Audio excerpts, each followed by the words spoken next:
schemes.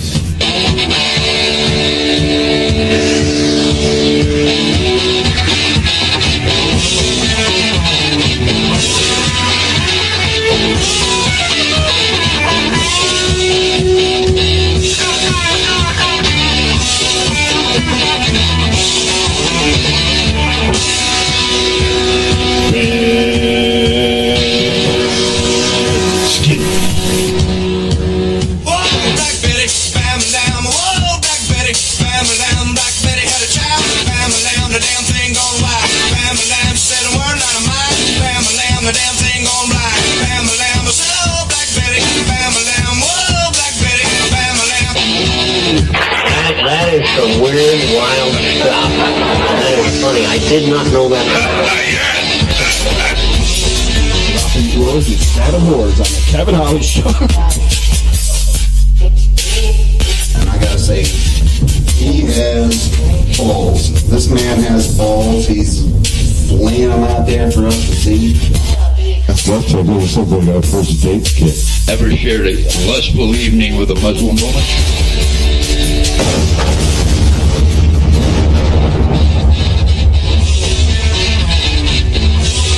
We're dropping drawers and stabbing whores. It's the Kevin Holly Show.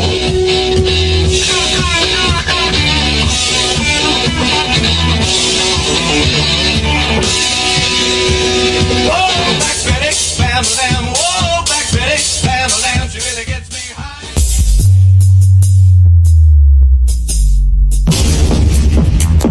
This radio person is the whole problem. Are we going to allow this guy to be heard by anyone who can turn a dial? Got a pirate radio station. Nobody knows who he is. You out there? You listening?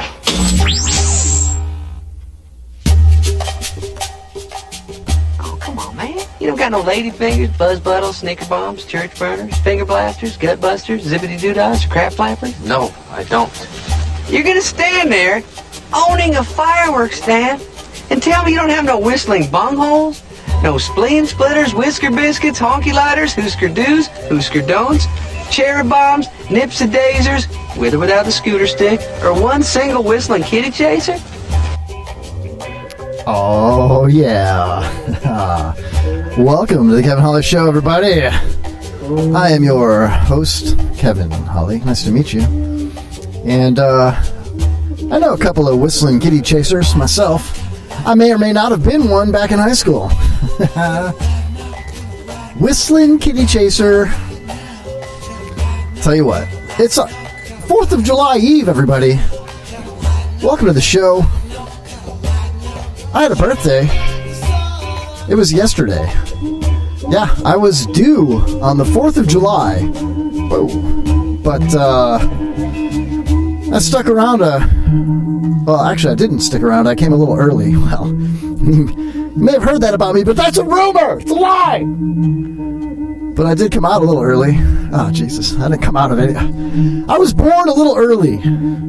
July 2nd, 1975. Oh, yeah. So I am a year older, as well as our country. We'll be a year older tomorrow. Happy 243rd birthday, America. Welcome, everybody, to the chat room. We already got Kirk, nitwit.tv, hanging out in the chat. If you're listening to us on Spreaker.com/The Kevin Holly Show or KevinHollyShow.com, chat room is available on both mediums.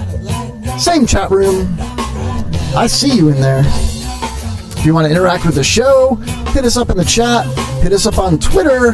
That's at Kevin Holly Show 4. That's the number 4, all one word. Kevin Holly Show 4. Because there's 3 other Kevin Holly shows, I guess. I don't know. Everybody wants to be me. I'm like Michael Jordan up in here, without the Nikes, though. I can't afford Nikes. Even if I liked them, didn't like them, it doesn't matter. I can't afford them. I wear a brand called Goodwill. Welcome to the show, everybody. I want to introduce my co-host. It's not Filbert, because he's not here. Dick. Filbert's all, I'm making dinner from scratch. Yeah, I bet. I know a guy who makes dinner from scratch. He works at a Greek restaurant on the Sponge Docks. Y'all know who I'm talking about. He makes everything from scratch. Anyway, yeah, I turned a year older yesterday, and our country is about to turn a year older tomorrow. So, happy birthday, everybody. I want to also welcome our listeners out there in the Wigan Borough, out there in London, WBRFM.com. Now, I really like WBRFM.com because you guys are cool. And just because you guys are cool and you're listening to us on your morning drive to work right now, live, I want to play this for you. Music from the 50s right up to today. This is WBRFM. And I'm Kevin Holly. All right. Oh, yeah. I actually got 2 of those loaded up because I know how much you guys love it. Oh, wait. Bringing you some great entertaining radio across the Wigan Borough. This is WBRFM. And me, Kevin Holly. All right. Oh, I want that guy to do more show drops just specifically for the Kevin Holly Show. I think that'd be so cool. I got to figure out who that is. And I'll address him by saying, hello, how you doing, mate? So Philbert backed out. Last minute. Thanks, Dick. And his words of choice to explain it were like total dick words. Yeah, Philbert says dick words because everything that comes in or out of his mouth is dick.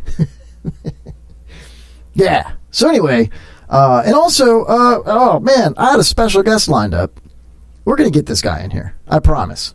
Oh, it's just summertime and things happen. Dude moved, had problems with his vehicle tonight. I was busy with my kids last time, so it's hit or miss right now, but eventually I will get Mosh in the studio, and it'll be a lot of fun. I had a whole bunch of show prep for him. He didn't want to play Taser Hot Potato. I don't blame him, but we'll definitely get him to play What's in the Box of Death. So look forward to that. That's coming up soon. I'm also hoping to get Doug Bailey from Slingshot Robot in here, with or without Al. I love Al, which would be cool to get them both in here. I don't know. I don't know how they travel, what they do. I know Doug plays a lot of solo stuff acoustically, locally. Sometimes it's Doug and Al, but sometimes it's the full band. You know, they're all over the place. So we're going to try and schedule that. I think it's time for a Slingshot Robot Kevin Holly Show reunion live in the studio. I know, man, those guys are great. They're so good acoustically. They got good mic control. It sounds really good. I don't have to do much with the mics. It's always entertaining. A lot of fun conversation as well. So we'll see if we can get Slingshot Robot in the studio before the end of the summer here. I think that'd be really cool. Also, Death Star Thrive. Little Carl Hobbs for you. We'll try to get them in here as well. I know they've been doing some new stuff and performing locally, which is cool. So we always love to support local music, local artists, local comedians. And hey, if you want to be a guest on the Kevin Holly Show, hit me up. Hit me up on Twitter at Kevin Holly Show 4, the number 4. Our Facebook page is simply facebook.com/The Kevin Holly Show. You can contact me. I'm not hard to find. I'd love to have you. Unless you suck, then, well, I'd still love to have you. It might not be good for you because, you know, I'm a lyrical genius. I was so excited to battle rap with Mosh, but yeah, we'll save that for another day. What else? Our friends at the IRN, the Internet Radio Network, IRNbroadcast.com. Go into your Google Play Store and download the IRN app. It's simple, it's tiny. It does not take up a lot of room on your phone, your device. It does not ask you for a bunch of permissions that you don't want to give. Very simple, very awesome. The program schedule is on there. You can listen live anytime throughout the day, 24/7. Awesome shows on the IRN, like the John LeBang Show, which follows the Kevin Holly Show at 11 p.m. tonight. Also, SpicoliTV.com, Friday nights. What is it? 8 o'clock. Oh, I think I'm dying over here. The air is thick in the dump tower tonight. Also, our friends at Open Mic Live. OpenMicTheShow.com. Check them out. They are on Thursday nights, right before Nitwit.tv. Awesome programs. We got the Lazy Ass Podcast. Also, what is that? Right before our show. So welcome, Lazy Ass Podcast listeners. Hope you enjoy the show. Those guys are riddled with the bone, if you know what I mean. So that's always a good time. Also, I want to thank 24.7 The Stream out there in Naperville, Illinois, outside of Chicago. Thank you for carrying the Kevin Holly Show on your beautiful program. And finally, Gag 109 FM out there in Fackin' Baston. You fackin' Bastonians. Thank you for having us. I hope you enjoy the show. It's going to be a long, dirty, tough show tonight. I got a bunch of stuff lined up, lots to talk about, lots been going on. Welcome Spicoli, welcome Nitwit in the chat room. Hit us up in the chat room, everybody. And we can all interact like family. It'll be great. What's up, dude? So that being said, I've got some things. Some weird things have happened too. I don't know if it was like divine intervention. I don't think I'll go that far with this one. I don't know if it was just strange coincidence. I don't know if I'm just a really popular dude with a recognizable face and probably body, you know. I don't know. But I ran into somebody outside the Dump Tower at about 7:30 tonight, just a little while ago. And it was pretty funny how it went down because, here's how it went down. I go out back. I got to move my car. There was no parking up front, so I parked in the back. But they lock the back gate, and you have to move the car up front unless you want to be locked in.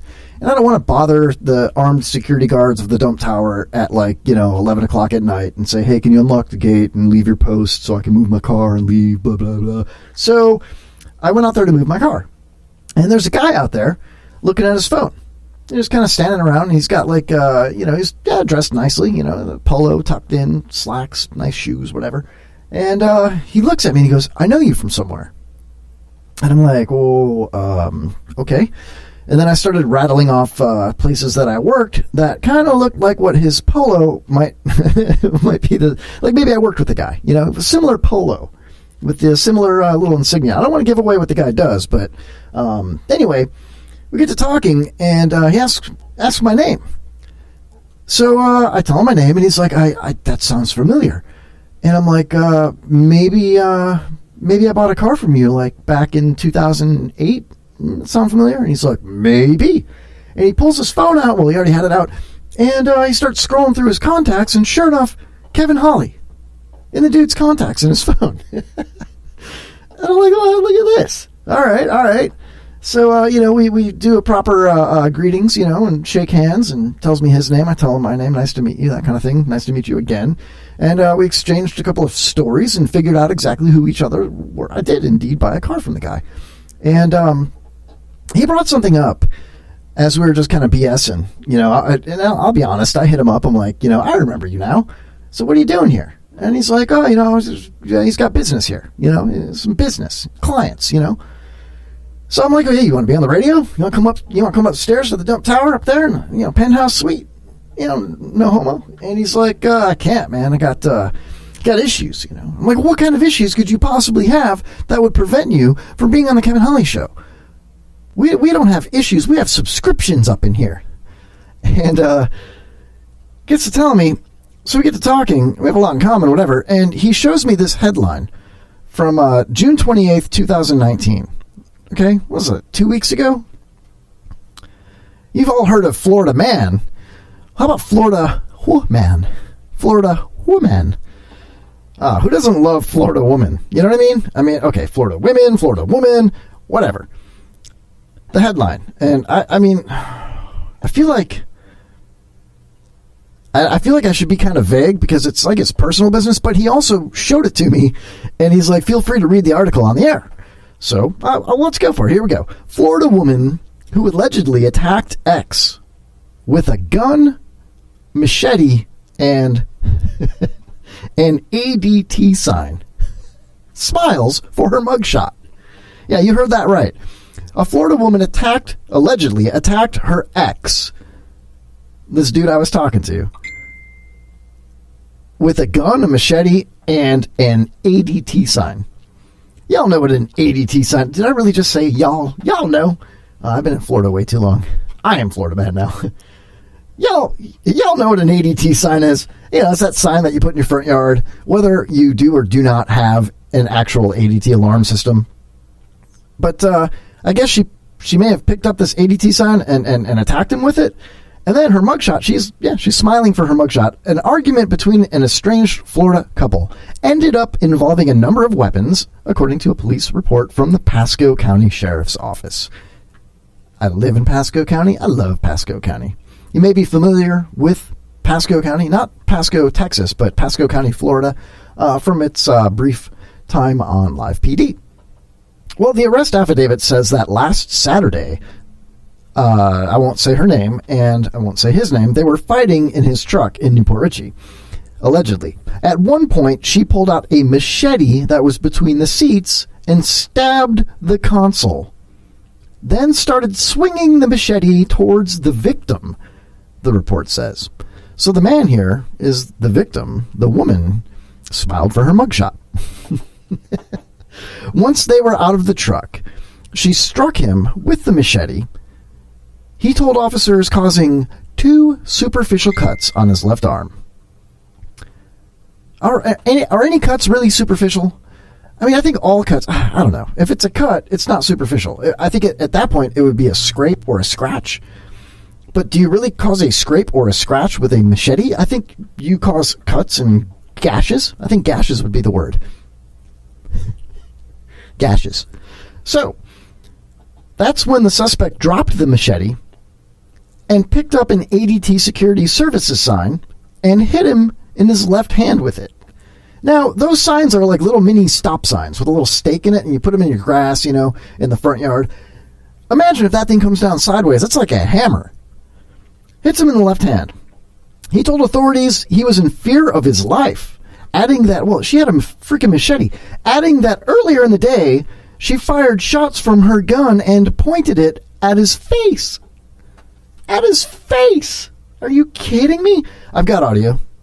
Let's just see, wait a minute. That's not the same audio.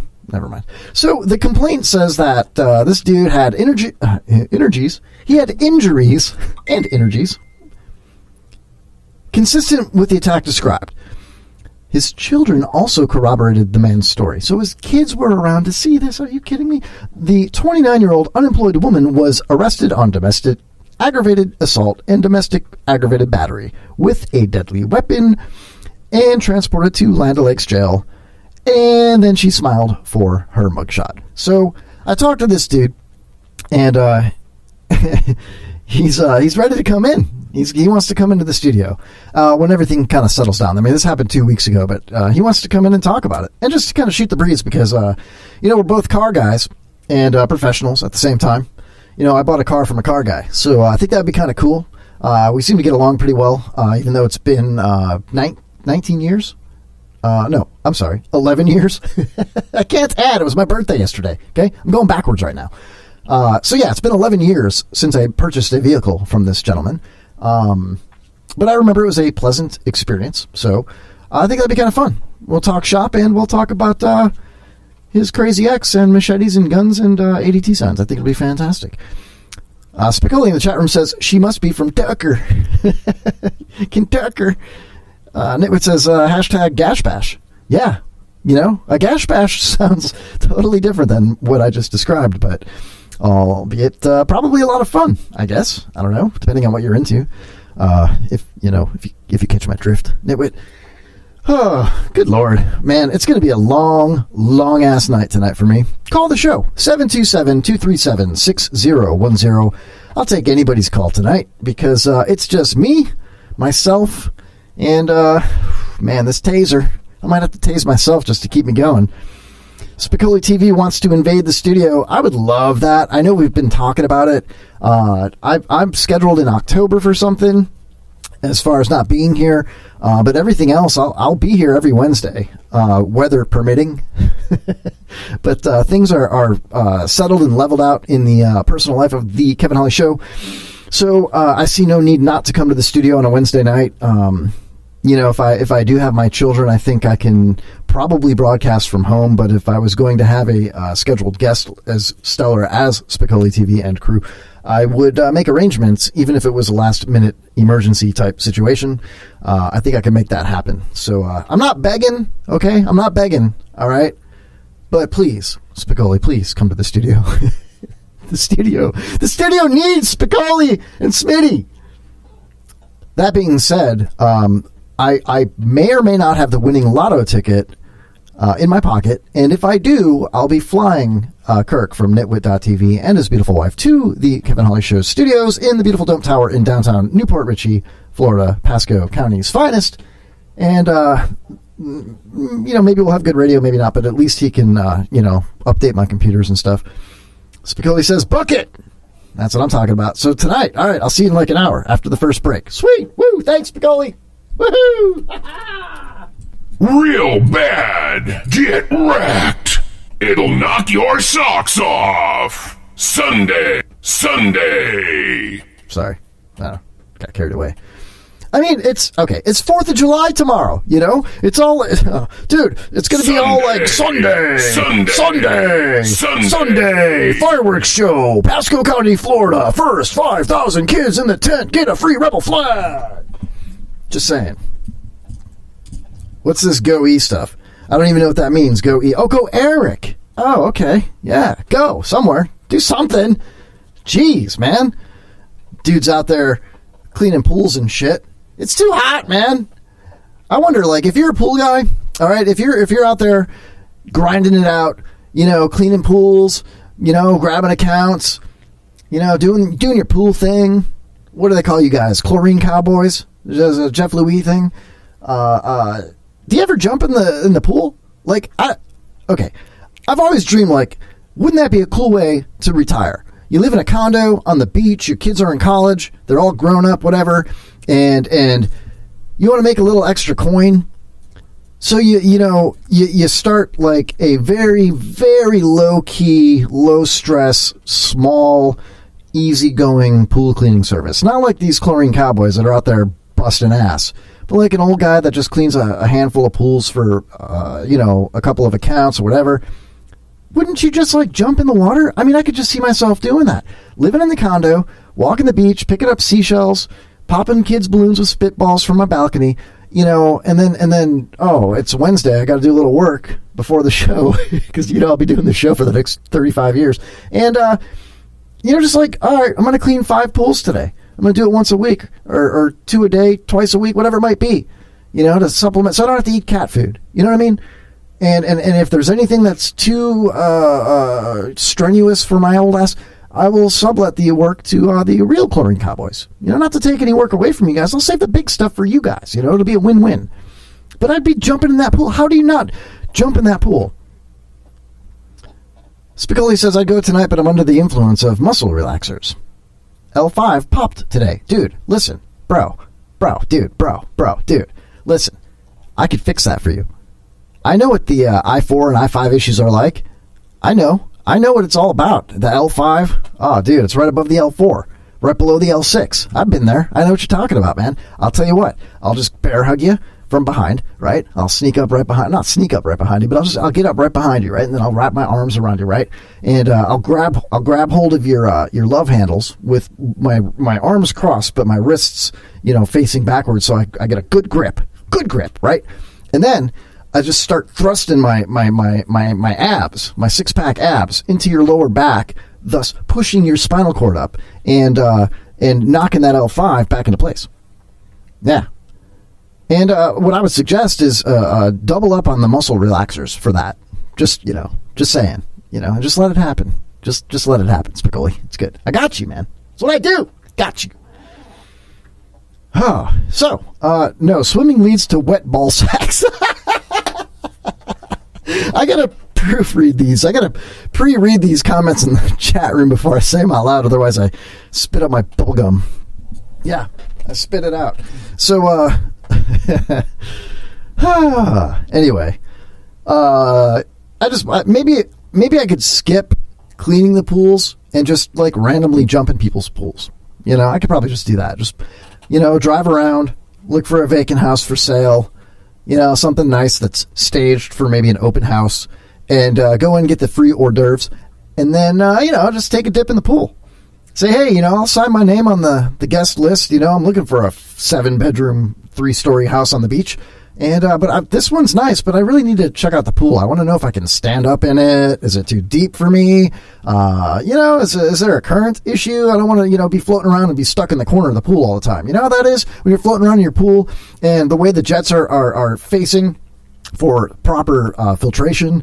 It kind of like pushes you into a corner, and the next thing you know, like 1 foot's over the side of the pool, your elbows touching the pavers, and you're like, man, this sucks. Then you push yourself off and you start floating back towards the middle, and then the jets get you again, and they pin you by the filter. The next thing you know, there's a freaking snake in the filter, not even a harmless one. I mean, a venomous one, but a harmless snake, like one of those, what are they, a ring-necked king snake or some shit, a little tiny little baby. They don't get very big, but they seem so pissed off.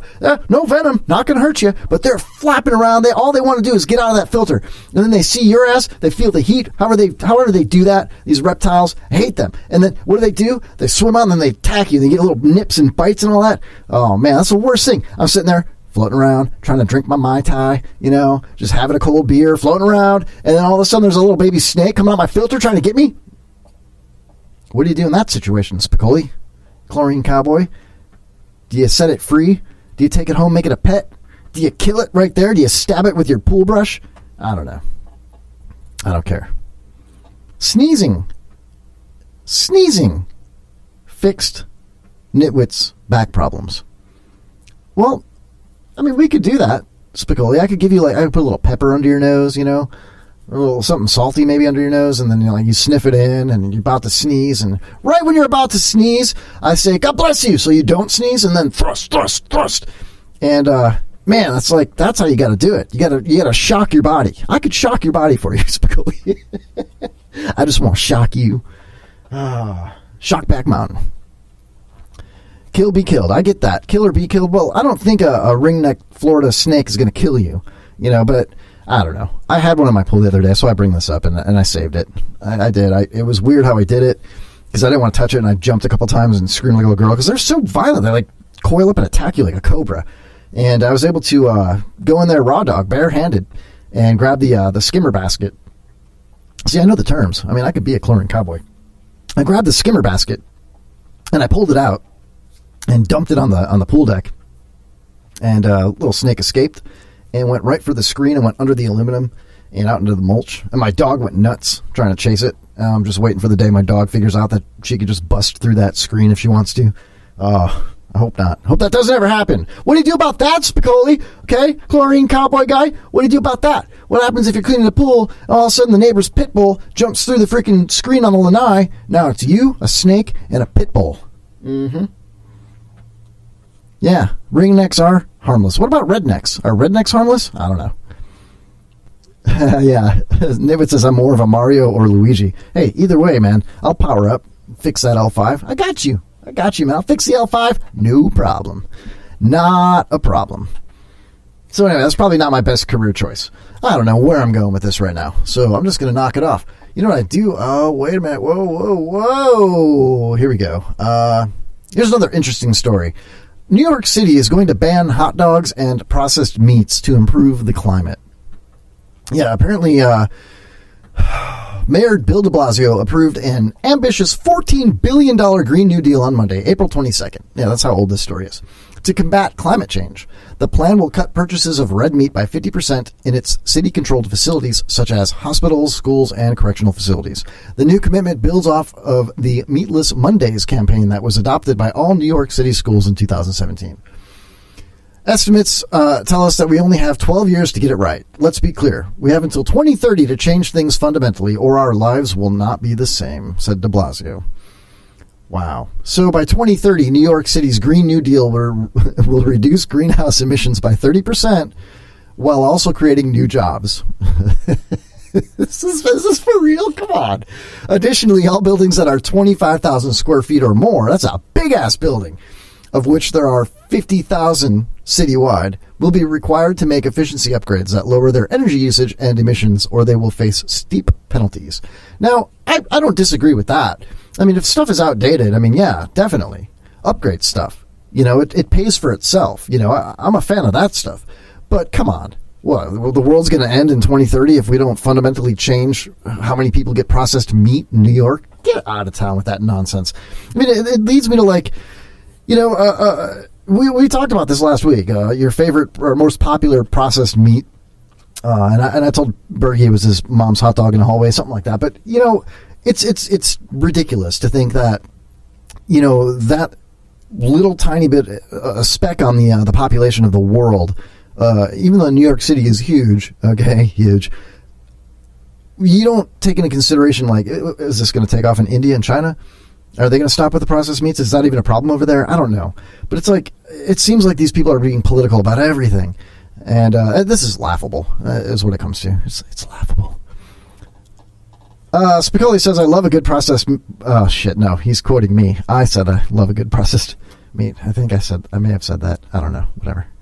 Jeez Louise. Don't fucking force people to upgrade their structures. This isn't communist China. I'm not saying upgrade their structures necessarily. Let me look at this again. This says all buildings that are 25,000 square feet or more, of which are 50,000 citywide, will be required to make efficiency upgrades. So it's pretty vague. It could be structural, or it could be like, machinery and whatnot. You know, the air conditioning, filtration systems, plumbing, whatever. It could be all kinds of things. But yeah, I know, I get it. But, you know, if there were grants, if there were, tax breaks of some sorts, you know, they did that here in Newport Richey. There was a huge rejuvenation project where certain businesses in certain districts, mainly downtown Newport Richey, could apply for a grant. I think it was up to $10,000, and that would allow them to do upgrades to the appearance of their business, so that they could rejuvenate downtown Newport Richey. So if you were to take that into consideration, that sort of avenue, then yeah, upgrade stuff, make things more efficient. You know, who doesn't want a more green planet? Who doesn't want less pollution? You know, that's what's killing me here. When you step back and look at the big picture, so many people, okay, and it's probably like 20% of the population, but it's 70% of what you see on TV. So it is reality, but it's skewed and it's kind of ridiculous. It's a lot ridiculous.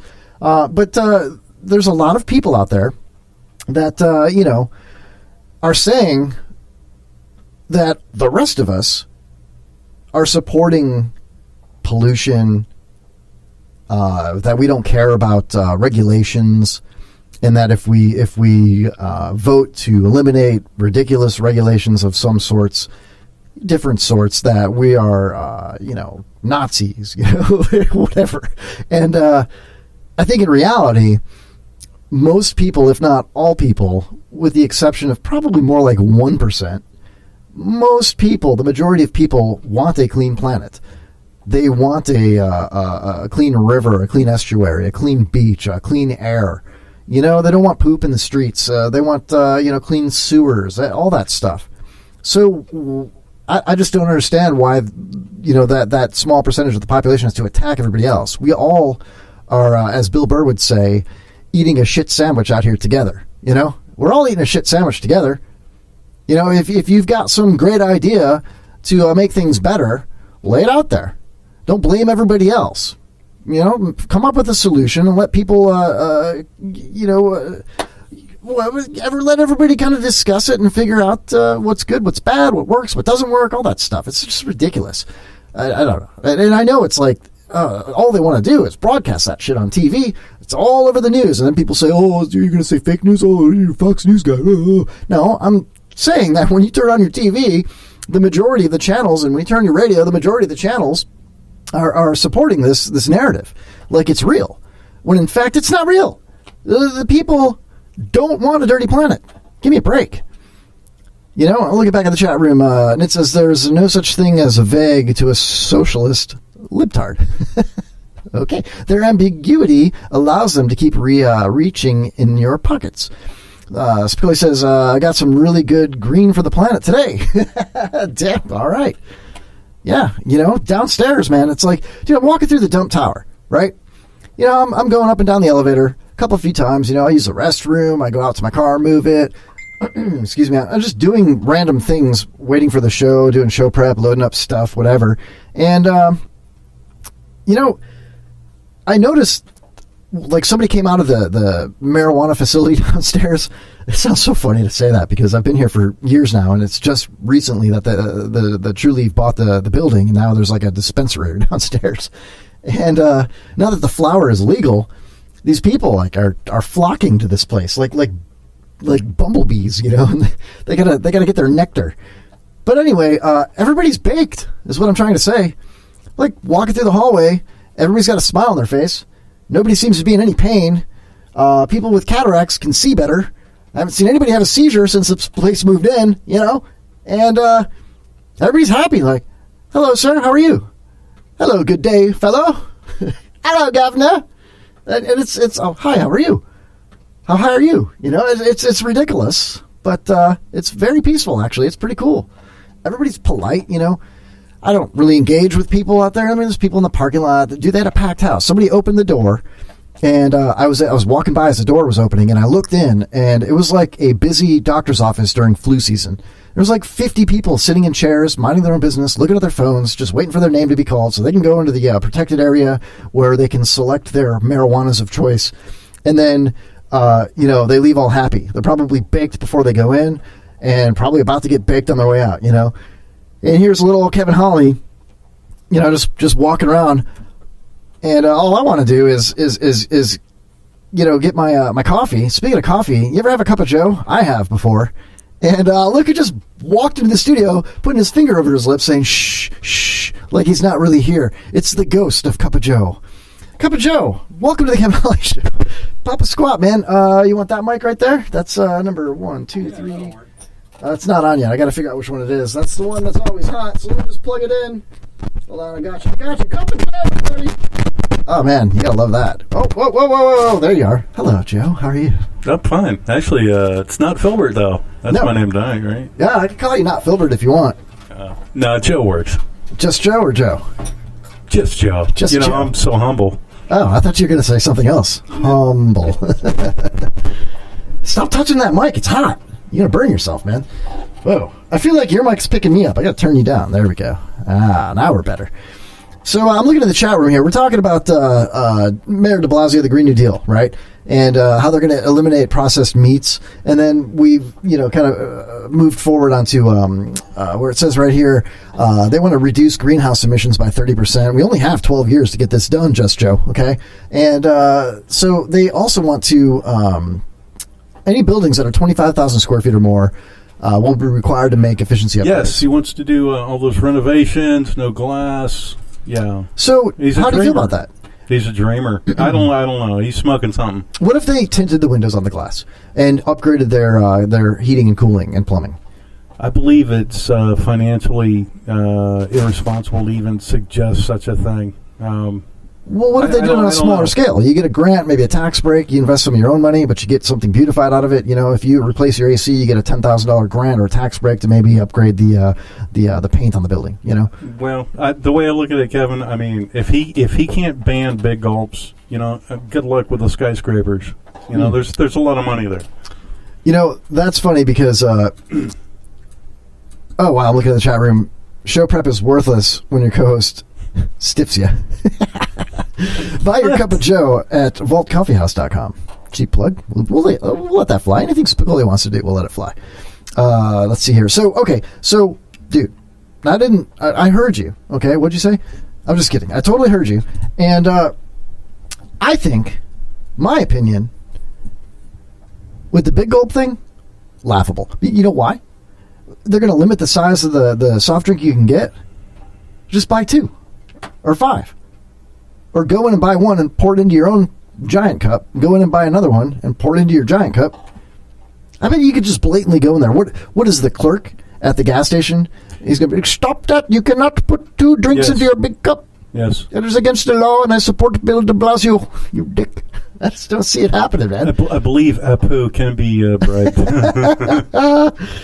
What they should do is... that was racist. No, it wasn't. The Indian gentleman or female can be bribed, yes. There's always a workaround. Why did you have to throw female in there? Well, you know, I just don't want anybody think I'm like a misogynist or anything. Well, that was kind of, what are you, feminazi? Feminazi? It's the environment we live in. You know, got to be real PC. Well, it's over in 12 years, so. Well, that's true. Fuck it. Right? Yeah, exactly. Right. But fuck it. Fuck it mode. So yeah, Filbert didn't show up. And the way he said it, dude, I'm going to read this on the air. Isn't a Filbert a nut? Isn't that a nut? A Filbert is a yes, nut? It is. I believe it is. I don't know. Well, he's nutty. He likes nuts. Okay. He likes these nuts. So check out what he said, dude. I'm going to read this. I want your take on this, okay? Here we go. Right about here. He says, yeah, about that show tonight. ... Right?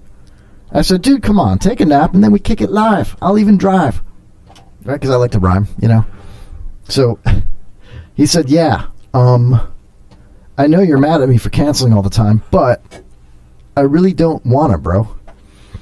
I really don't want to. Now, it's not that he doesn't want to hang out with me. He don't wanna. Well, because he asked me to go for a walk after the show. So clearly, it's not like a get-along issue, you know?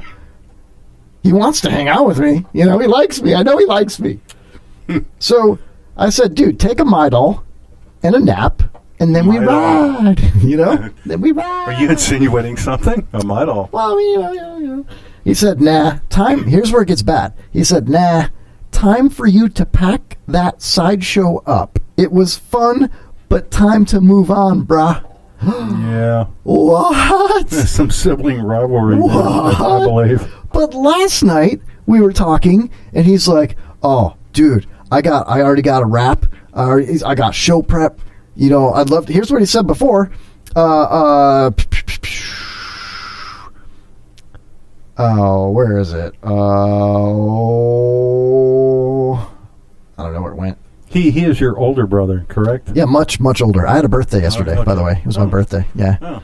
If you followed me on Facebook, you'd know it was my birthday. Anyway, though, he said something along the lines of, I'd love to come to the show. I've got Wednesday and Thursday off, if you'll have me, you know. So, A, being polite. B, clearly wants to hang out with me because he asked me to come on the show and then asked me to walk after the show. But then all of a sudden, curveball. Yeah. You know, it's time to hang it up. I don't know. He just don't want to have a fun. I guess not. You know, maybe it's because I'm so much more physically fit than he is, and maybe he's just jealous of my athleticism. But if I could just have his support, then he could be my athletic supporter. Uh-huh. Well, you are deceivingly taut. And handsome. Well, what? I don't know about all that, but taut? It's like, yeah, how do you stay in shape there, Mr. Holly? I've often wondered. It's not sitting behind the mic or inspecting crappers, right? Inspecting crappers. Yes. That's how I stay in shape. Yeah. Well, it's a lot of bending there, right? Come on, man. You're confusing the audience. Inspecting crappers and bending over a lot, that's not what I do. No. That's part of it. Well, it's exactly what I do also. So weird. Your employer is a plumber, yes? Well, you know, allegedly, yeah. Okay. Well, but it's hot out there, so I sweat. Yes. I sweat. Wet. Gotta go like a turbo vet. I'm still in rap mode, dude. You know, I was going to have the rapper dude in here today. Couldn't make it. No, I don't blame him. We've been hit or miss for a while. But I'm going to get Mosh in here. All right, well, what about Filbert? Are you going to cut with him some slack or what? No, man. It's family. You know? With a PH? Fuck Filbert. He's no one family. fucks you like family. This is true. I guess. Even the chat room, I'm sure will attest to that.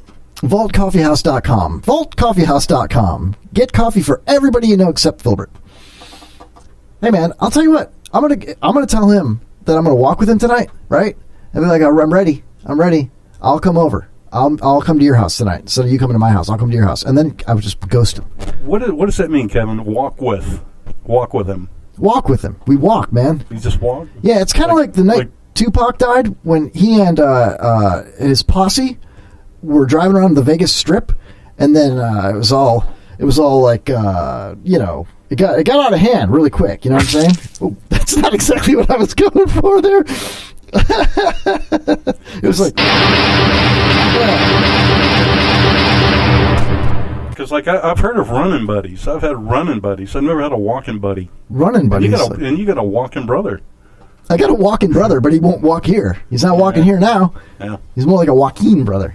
Like a Joaquin. No, we do. We live 4 houses away from each other. You know what I mean? I could literally throw a baseball because I've got an arm. Like, look at that arm, dude. And I could throw a baseball all the way to his house. It'll bounce and roll a couple times, but, it'll get there. I skateboard to his house.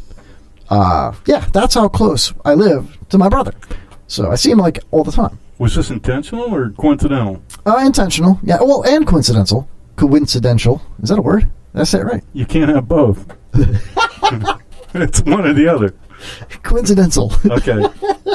How in a county the size of, the county we live in, which I don't want to mention right now, but y'all know anyway, Pasco. I already talked about it, yeah. Do you end up 4 doors away down from your kin? I live next door to my parents. That's how it all happened. Okay. It was, and we all also share similar buck teeth. We have so much to talk about. So we're coincidental. Thank you. No, but okay. My parents and their neighbor, okay? Long story short, a little insight on the guy that you know and love, known as Kevin Holly. My parents live next door to these Italians. We called them the Italians. And they lived next door to each other as neighbors for probably 20 years, right? Since like the early 90s when my parents built that house. Well, the Italians started getting older. Their home was a snowbird home. They came from Jersey, so they would only come down like once a year for like a month. Sometimes their family would come down and enjoy the house for a weekend, whatever it might be. So the house was never updated. It still had furniture from like 1992, you know what I mean? It was really clean. Well, it had a sinkhole. A sinkhole opened up between my parents' house and the house next door. Well, the Italians didn't want to deal with it anymore. Joe could barely walk anymore. He had a walker. So they're like, we're done being snowbirds. We're in our 80s. We're going back. We're staying in Jersey. So bold move. Yeah, my family bought the house, and so I ended up renting it. So I'm no longer a homeowner, and now I'm a renter again, which is kind of cool. But yeah, so I live next door to my parents. Well, my brother, about 5 years before that, had purchased his like third or fourth home or whatever on that same street, and then my family bought another home around the curve, and my sister is now renting that home. So I live 4 houses from my brother next door to my parents, and like 9 houses from my older sister. Okay, come full circle. All right. Yeah, that's so you live interesting. on what, Holly Lane? Oh, we could call it that. Yeah. All right. Let's just say this, Just Joe. If the terrorists ever do decide to invade, they should probably stay away from Holly Lane, as we are very heavily armed. Good to know. It's kind of like a militia, but not. It's kind of like it. I don't know. I kind of like militias. Oh, no. Melissa. Speaking of militias, I don't even know. Where's Bergie? Oh, where's Bergie? He might actually show up later if he's bored. Dude, Bergie's busy, man. In fact, he sent me something that he never followed up on, and I got that right here as well. We'll just do a Bergie bit real quick. He said, here we go. Hey, dude, not sure if we're doing the show tonight being it's Independence Eve, but I've got a Shadownet business and likely couldn't make it until late anyway.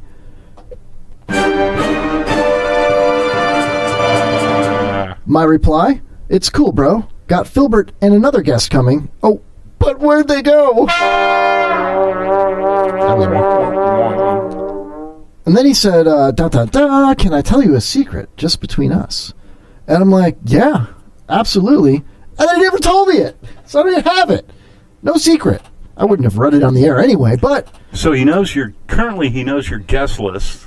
Guest less. And yet he's not here. Well, he's busy with Shadownet stuff. Okay. Priorities.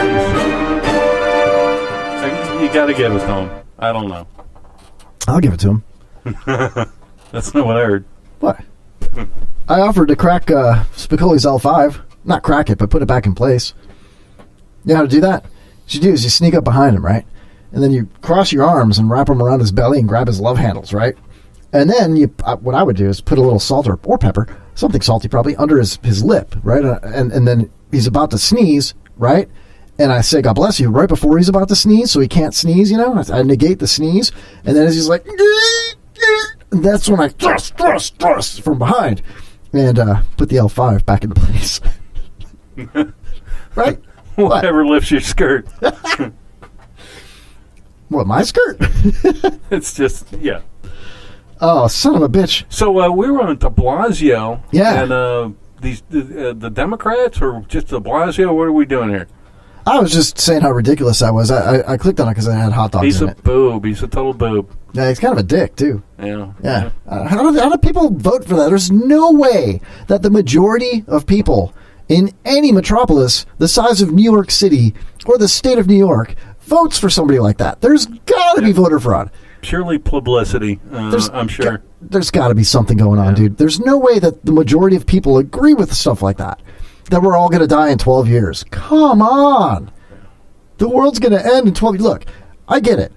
Nobody wants a dirty planet. Do I agree with climate change and global warming? Come on, man. It's a for-profit hoax. We all know this. Now, does it actually happen? Yeah, it's probably cyclical, right? Now we can argue back and forth whether or not global warming exists or doesn't exist. It doesn't matter. The fact of the matter is, everybody, for the most part, like 99.9% of the population of the world, wants a clean planet. That's simple, you know?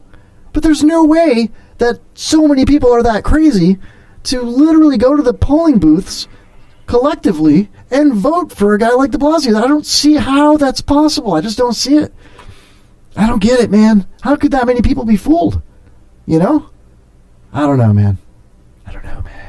There's more to it. I'm sure there is. And I'm just There a always caveman. is. I'm not a political person at all. Well, for example, I mean, this whole Nike Kaepernick dust-up thing again with the Betsy Ross flag kicks. You know, I mean, come on. The first time I saw that, which was just the other day, of course. I mean, it's a total scam. They're selling shoes. They want to sell shoes. Do you think they really shipped that many shoes out and then recalled them, or is that a hoax? Well, we'll see. I don't think I'm going to eat my words on this one. We're not that stupid. You can't really eat too many words because you keep choking on the D. What? I'm sorry. Carry on. I didn't get it, so it's all good. You can't eat words because you keep choking on the D. Oh, hey, that's it. Okay. Hey, welcome back. Yes. Hey, Just Joe, sit down, have some fun, grab a mic. Welcome back. Yes, I am the knob gobbler. The knob goblin. Why do you gotta make it gay all of a sudden, dude? I just like Zappa. Jesus, man. Okay. It's a Zappa reference. You want me to zap you with Taser? I'd rather have colon cancer. Colin. Wow. I see what you did there. I'll give you one. Thank you. Thank you very much. Wow, it was really quiet, though. Much like Colin Kaepernick's football career. I'll be at the trophy room Friday nights. I don't know if I want to know what that is, dude. The trophy room. It's another 70s reference. Well, I was born in 75. And my birthday sorry. was yesterday. So I should know that reference. Indeed. I know the you're in the jack room backing off. Is that the trophy room? After like 15 minutes, like 5 big black dudes walk out and say, "Give that man a trophy." I'm sorry, dude. I'm just playing with you. Man. It's all good. I'm riffing. All right. Anyway, you were saying something about not eating your words on whether or not this was a hoax. Did they ship the shoes or not? I don't know. I don't know. What's your gut feeling?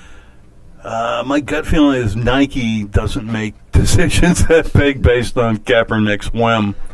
But they kind of did, though. No, that's what they're saying. Yeah, as far as That's what PR they're saying, goes. Yeah. I wonder what's really going on. I don't know. Well, let's mark Chat room, please. Oh, let's look at the chat room. Yes. Do you have an opinion on this? Nitwit says Kevin needs a blow-up doll. Spicoli says I want dirty sex. I don't know what. Where's Trucker Rob? I don't know, man. I know how to summon him though. It's like the bat signal. You want to get Trucker Rob? Yeah. All you got to do is this. There we go. Oh man, it takes just a second because I gotta load up the bat signal. Here we go. Trucker Rob. Trucker Rob. Trucker Rob. Trucker Rob. Trucker Rob. Trucker Rob, drive a truck, Trucker Rob. Drive trucks is all he wants to do. Drive a truck, Trucker Rob. Driving trucks because he loves you. Kneeler Prick is a douche. Kneeler Prick is good. Colin Kneeler Prick. I mean, I don't know. It's a good play on words, you know. Look, I appreciate. I take the Mike Calta stance on this one. I enjoy the show, and his opinion is pretty clear, cut and dry, and it's basically the freedom of speech. You're dancing around. What are you doing? You good? You okay? You totally twirled like a ballerina. There's cold waters in the door there. In the door. Yeah, there you go. Or whatever you like, yeah. So, the fact that we have the First Amendment gives Colin Kaepernick the right to say the things he's saying. So, let him say what he's saying. You know what I mean? It's not like Ben Shapiro is going to show up and a bunch of people are going to say, well, we don't really need that document when he's around. And they're calling him a white supremacist when he's Jewish. Did the yarmulke give it away? I don't know. No, the nose. Yeah. What? I got. You talk about me? Talk about my nose? No, I'm. I know. Yeah, fuck with you. But yeah, Hey, people. He's got a beak. That's all I'm saying. A beak. You said big. No, he's got a big beak. A big what? Beak. B-E-A-K. Oh, okay. I don't know, man. I think it's time for one of those. Just, breaking the ice. Actually, I think he's of Russian lineage. Russian? Is he always in a hurry? Yes. Yeah. No. Well, all right. I mean, it seems like he's always in a hurry. He's always in a hurry to get in front of the camera and the microphone. Like, look at me. I found something to be offended about that's making, people look bad, whatever. He's on minute 14 of his 15 minutes. That's just my opinion, though. Let's hope so. You know what, though? I actually enjoyed watching him as a quarterback. I'll throw that right out there. I really did. Really? Yeah, I thought I forget what year it was. There was like 2 or 3 games that I don't know if he was a backup or what was going on in San Francisco, but he lit it up for like 3 in a row, something like that. Okay. And I was happy to be watching football those 3 weekends or whatever. And I was like, wow, this Kaepernick kid is pretty good. You know what I mean? So I started paying attention and watching the 49ers games, because like Jaybird has like a 70-inch TV and he's got the NFL package. We have like 5 or 10 games going at once. And I was always like, put on the Niners game. Let's check this kid out. Well, I wasn't always like that, but for like 3 straight weeks I was, But now, Well, he's been out of the league, like 3 years? Well, and yeah, I believe he's 31. Yeah. Yeah. 6'3". I believe he's gone about 2 1/4, 230. Yeah, that's a good size for a quarterback in the NFL. Do you think you could relocate his L5? Not on a good day. You couldn't be a personal trainer? Negative. No, me neither. I got a massage once, and it was a woman in her 40s, thin, long blonde hair, but I'm not trying to describe her as attractive. I was not attracted to her. She wasn't ugly, but not my type, And she's like, if you want to roll over on your back, I'll do the front. And I was like, okay, whatever. Dude, my mom got me a gift certificate for this place. It was like a ritzy place. It wasn't like a Jack Shack, And there was like mood music. The lights were dim. There was like steam and shit coming out of the little machine or whatever. And so I was in my boxers. She told me, you could be butt naked if you want. Well, she didn't say butt naked, but she basically communicated to me that I could be butt naked if I wanted, or I could, keep my pants on, or I could just have my boxers or just a towel, And I was like, all right, so I elected I'll wear my boxers and the towel, you know what I mean? And then depending how things go, if I'm comfortable and she's not like rapey, because at the time my girlfriend was in the room next door getting a facial. And that's not what I heard.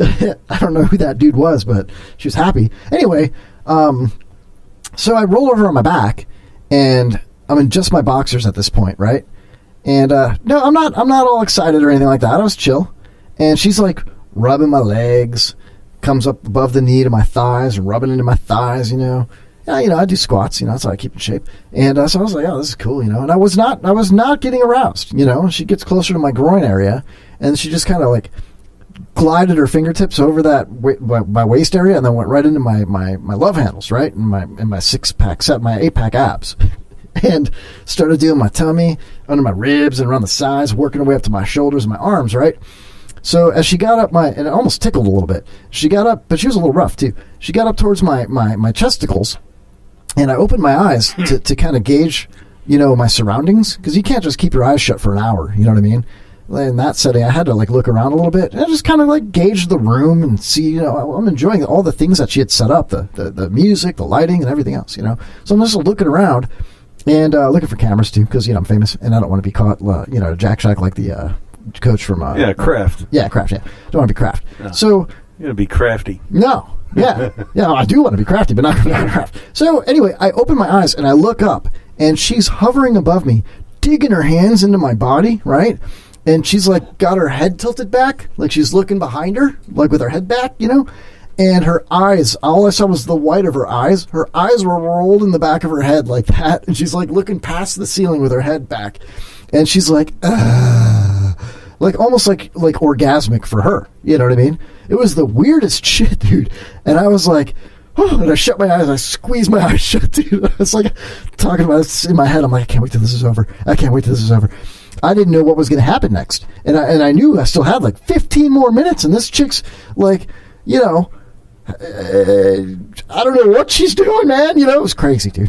It's like she was channeling Whoopi Goldberg in the movie Ghost when her husband jumped into Whoopi's body. That woman's husband jumped into Whoopi's body. Remember that?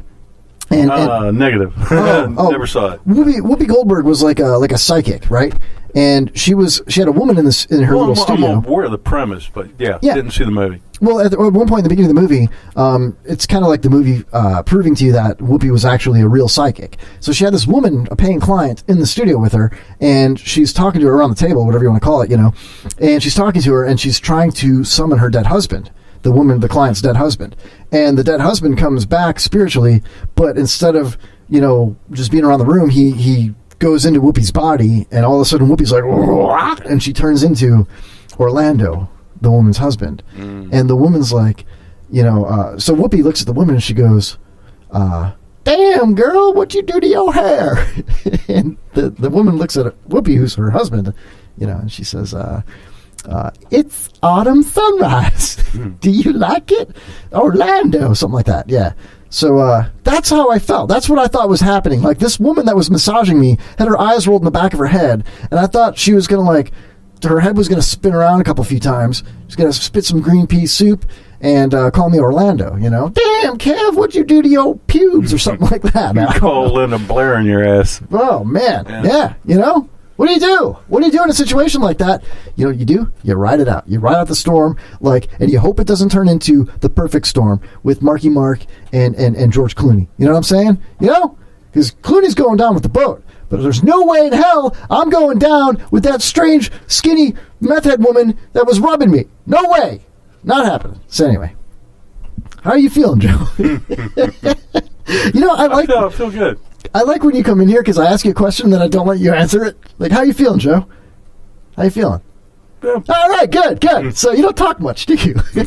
I'm trying to be the good sidekick here. No, I like it, dude, because I don't want to step on your toes, No, yeah. If you do, you might accidentally step on my dick. You know what I mean? Because it's down there. Yeah. You got to be careful. Right. That's why I wear boots with heels. Right. Yeah, the boots with the fur. Anyway, we got look at the chat room. Nitwit says my nose is more of a trunk. Thank you, appreciate that.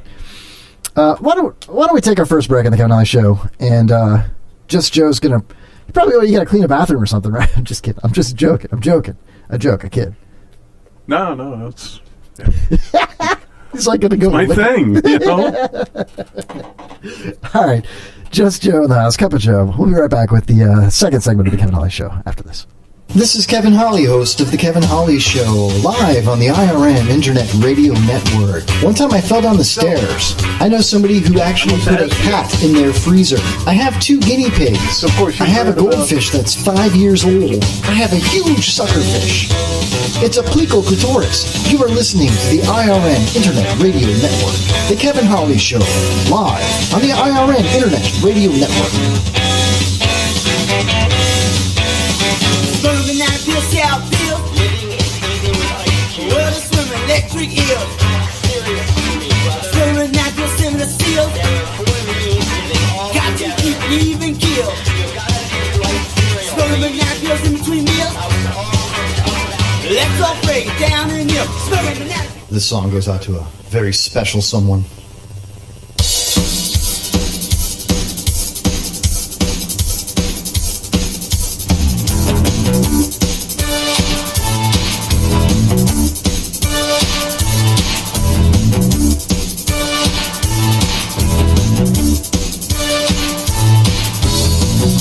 So Mac that lick. He'll give your ass a lick. Smoke on some crack. He'll vape your mother's stash. When a question comes along, you must click it. When Jaybird hits the bong, you must click it. His periscope's too long, you must click it. Now click it. Hit his vape. Vape it up. He's not straight. Step forward. He'll give you head. Try to protect it. Let's not vape. Then click it. Click it good. When a gay guy turns around, he will click it. He will go down on a clown. He will click it. Everyone thinks he's gay until they click it. I say click it. Click it good. I say click it. Click it good.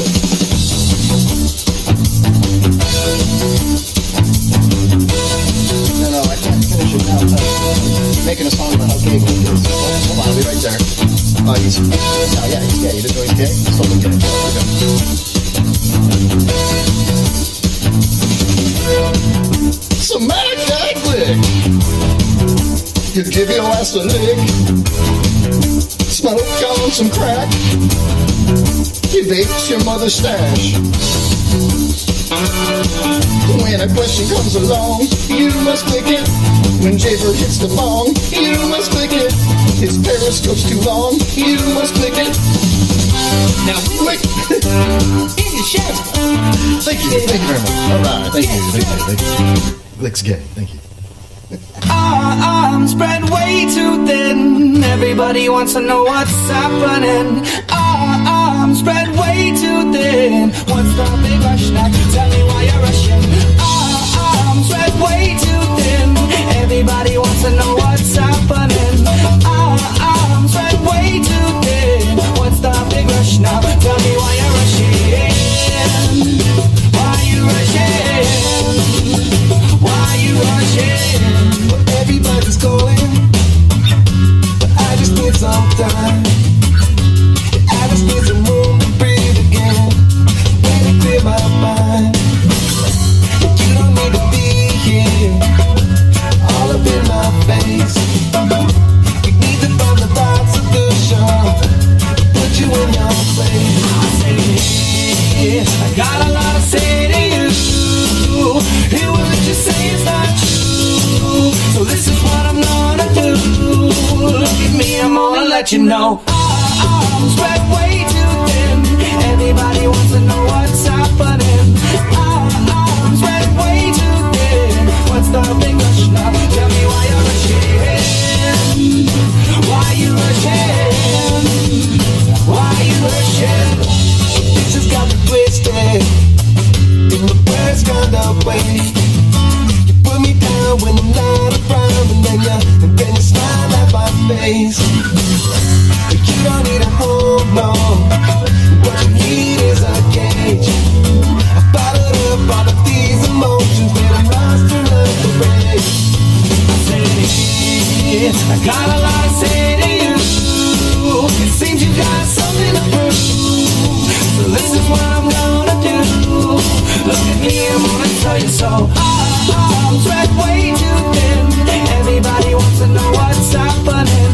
Arms spread way too thin. What's the big rush now? Tell me why you're rushing. Why you rushing?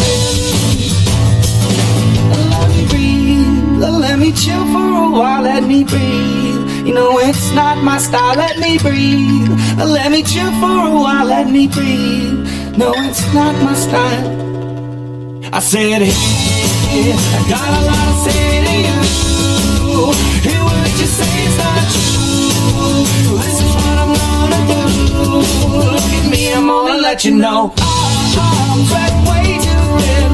Everybody wants to know what's happening.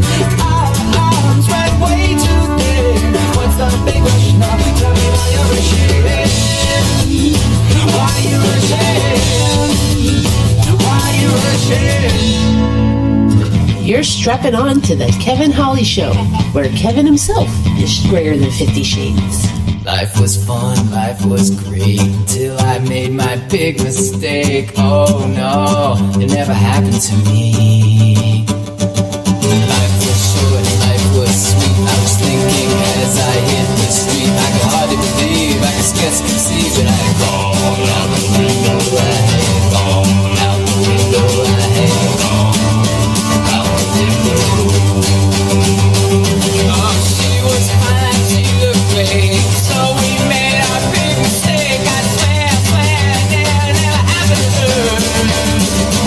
The pavement knocked her head around when she hit the solid concrete ground. From the dirty place above it, she was dirty, something loving that's gone out the window. She had gone out the window. She had gone out the window.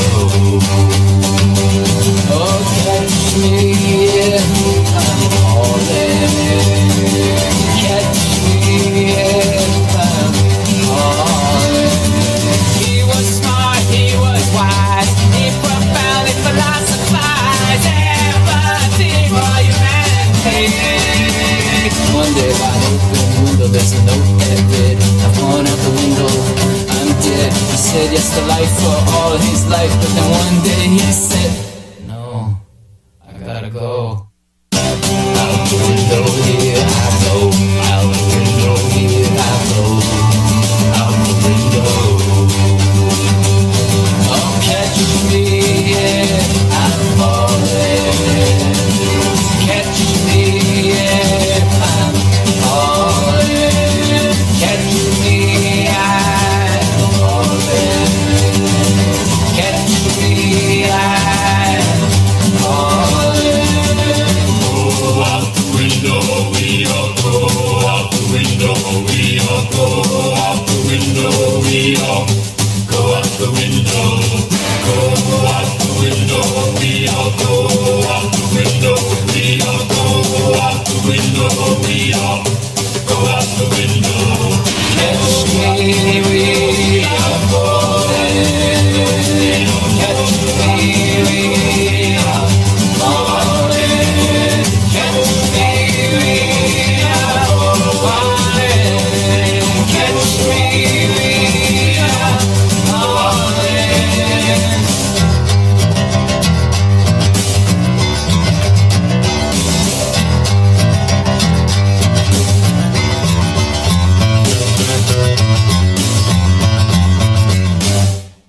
I used to be a nice guy, but now that I'm up, Chuck, no more of that shit. It's dog eat dog and dog eat dog. And don't give me no shit.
fat bird, flapping his wings down the rainbow of gay. Oh Lord. Yes, Lord. Oh Lord. Oh Lord. Got a whole lot of women all over with it. Yes, Lord. I'm eating a double cheeseburger. You're eating a double cheeseburger? I'm eating a double cheeseburger right now. Creep on in, on in, on in. See, I'm riding high. Whoa. Kinda broke, still young, so all I got is fire. I got Player, give me some brew and I might just chill. But I'm the type that likes to light another joint like Cypress Hill. I still do these spin loogies when I puff on it. I got some bucks on it, but it ain't enough on it. Go get the S, the T-I-D-E-S. Nevertheless, I'm hella fresh, rolling joints like a cigarette. So pass it across the table like ping pong. I'm gone, beating my chest like King Kong. It's on, wrap my lips around the phony. And when it comes to getting another stogie, fools all kick in like Shinobi. Your homie ain't my homie to begin with. It's too many hands to be probably let my friend hit spit. Unless you pull out the fat crispy $5 bill on the real before it's history. Cause fools be having them vacuum lungs. And if you let them in for free, you hella dumb. I come to school with a Taylor on my earlobe, avoiding all the click teasers, skeezers, and weirdos.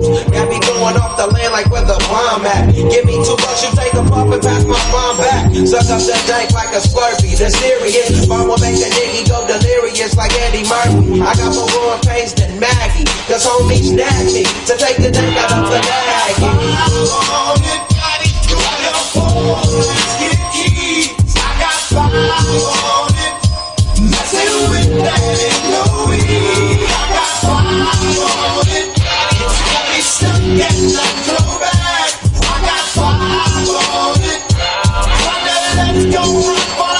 Take sacks to the face whenever I can. Don't need no crutch, I'm so keyed up.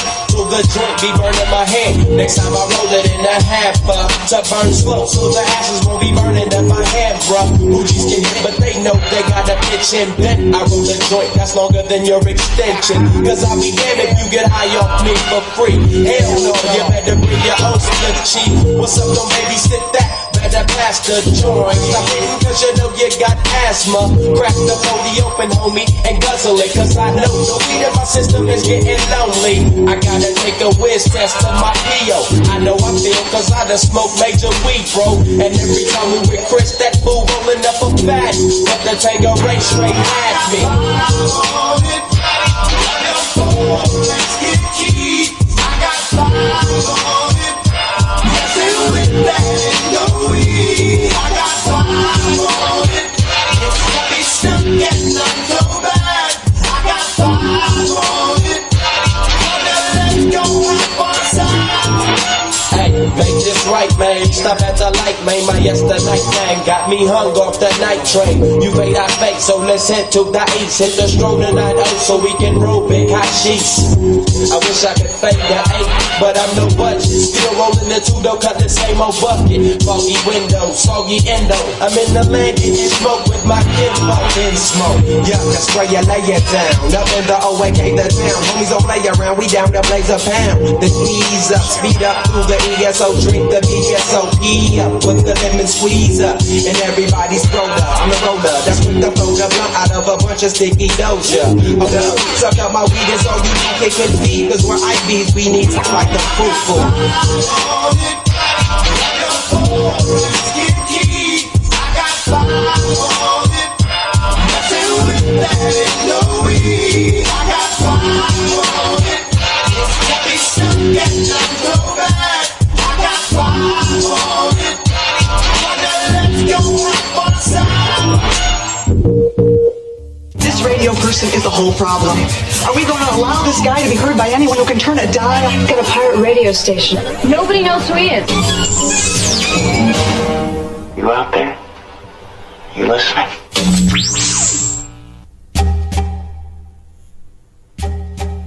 Oh, come on, man. You don't got no lady fingers, buzz buttles, snicker bombs, church burners, finger blasters, gut busters, zippity doo-dahs, crap flappers? No, I don't. You're gonna stand there, owning a fireworks stand, and tell me you don't have no whistling bumholes, no spleen splitters, whisker biscuits, honky lighters, Husker do's, Husker don'ts, cherry bombs, nips and daisers, with or without the scooter stick, or one single whistling kitty chaser? Oh man, Whisker do's and Whisker don'ts. I prefer the Whisker do's. Just saying. I got whiskers. I like whiskers. I like a woman with a little peach fuzz. Oh yeah! Welcome back, everybody. Welcome back to the second segment of the Kevin Holly Show. And I'm here. It's me and you. It's all good.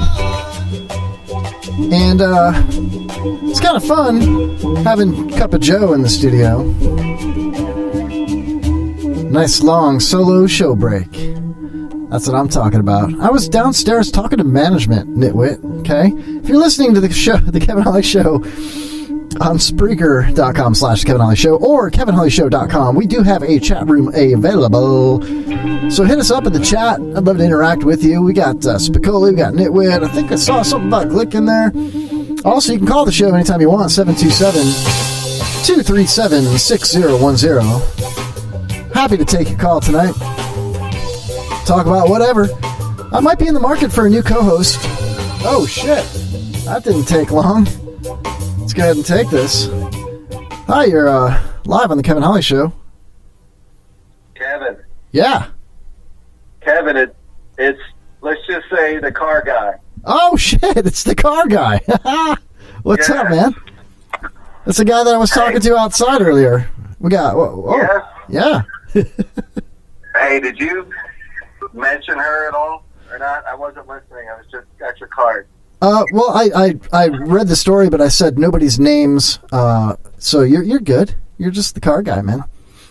You gotta hear this. I'm sitting here telling my girl what happened, that I met you, and I got a Facebook message from, we'll call him Flowers. It says, I'm Sarah's neighbor, and I can help you. And I said, hey, I was going to reach out to you. Glad you did. I'm putting the kids to bed now. Call me tomorrow. He writes me back this. Just to give you a heads up, I've already been to DCF and told them everything about what Sarah does. Okay, tell the same things. I'll tell you the same.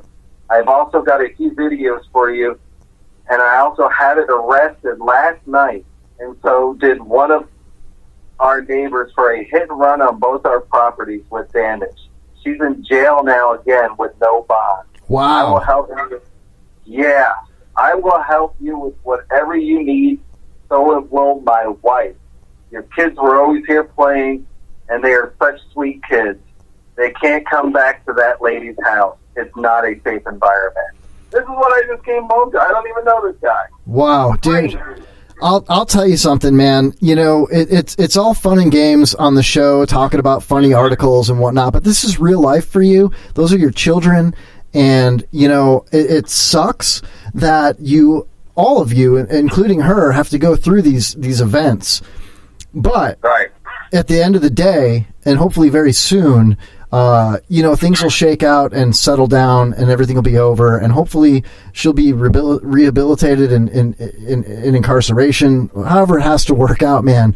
But wow, what a conclusion to our conversation. You know, the article that I read earlier, and then here you are telling me this stuff now. And I've never met this man. Yeah, right. And you know what? I want the kids happy and safe, and I want mom to get help. That's always what I told her. That's what I want. But it's just random that, you know, we have this conversation, and then the neighbor just texted me this here, too. So yeah. I just want to let you know, to let all your fans know the kids are safe, they're happy, and we're having a lot of fun. Hell yeah, dude. That's fantastic. Good news in a weird way. Hopefully she'll get help. Thanks for the call and the update, man. We'll get you in the studio and we'll talk more about crazy stories like this and probably more car stuff, man. But yeah, hell of a good time seeing you earlier. And wow, what a weird series of events, bro. Good talking to you, Kevin. All right, brother. We'll talk to you soon. All right. You too. Bye. See you. Wow, if you aren't savvy on the situation that happened in the opening segments of the show, I talked about an article where a woman attacked her ex with a machete and an ADT security sign. That thing's like a hammer, like a sharp hammer. It's like swinging a street sign at somebody. Well, that was a gentleman that I had spoken to out in the parking lot at the Dump Tower here. And, well, that happened in Update. I guess there was a hit and run. And now the same woman is back in jail with no bond. And hopefully it's a blessing in disguise, and hopefully that woman gets the help that she needs, and this gentleman can have the closure and move forward with, the family life, being a single dad and raising his children. I kind of personally feel for him because, I'm in a similar situation, being a divorced, dad with children. I wouldn't call myself a single dad, even though I'm single, I'm dating somebody, but, it is what it is. And, I feel for him. My situation personally is nowhere near the crazy of that situation. But when it comes to the children, I think we're all in the same boat. Like I said earlier about something completely different. We're all eating the same shit sandwich together, just like Bill Burr said. I love Bill Burr, man. Anyway, wow. How about that?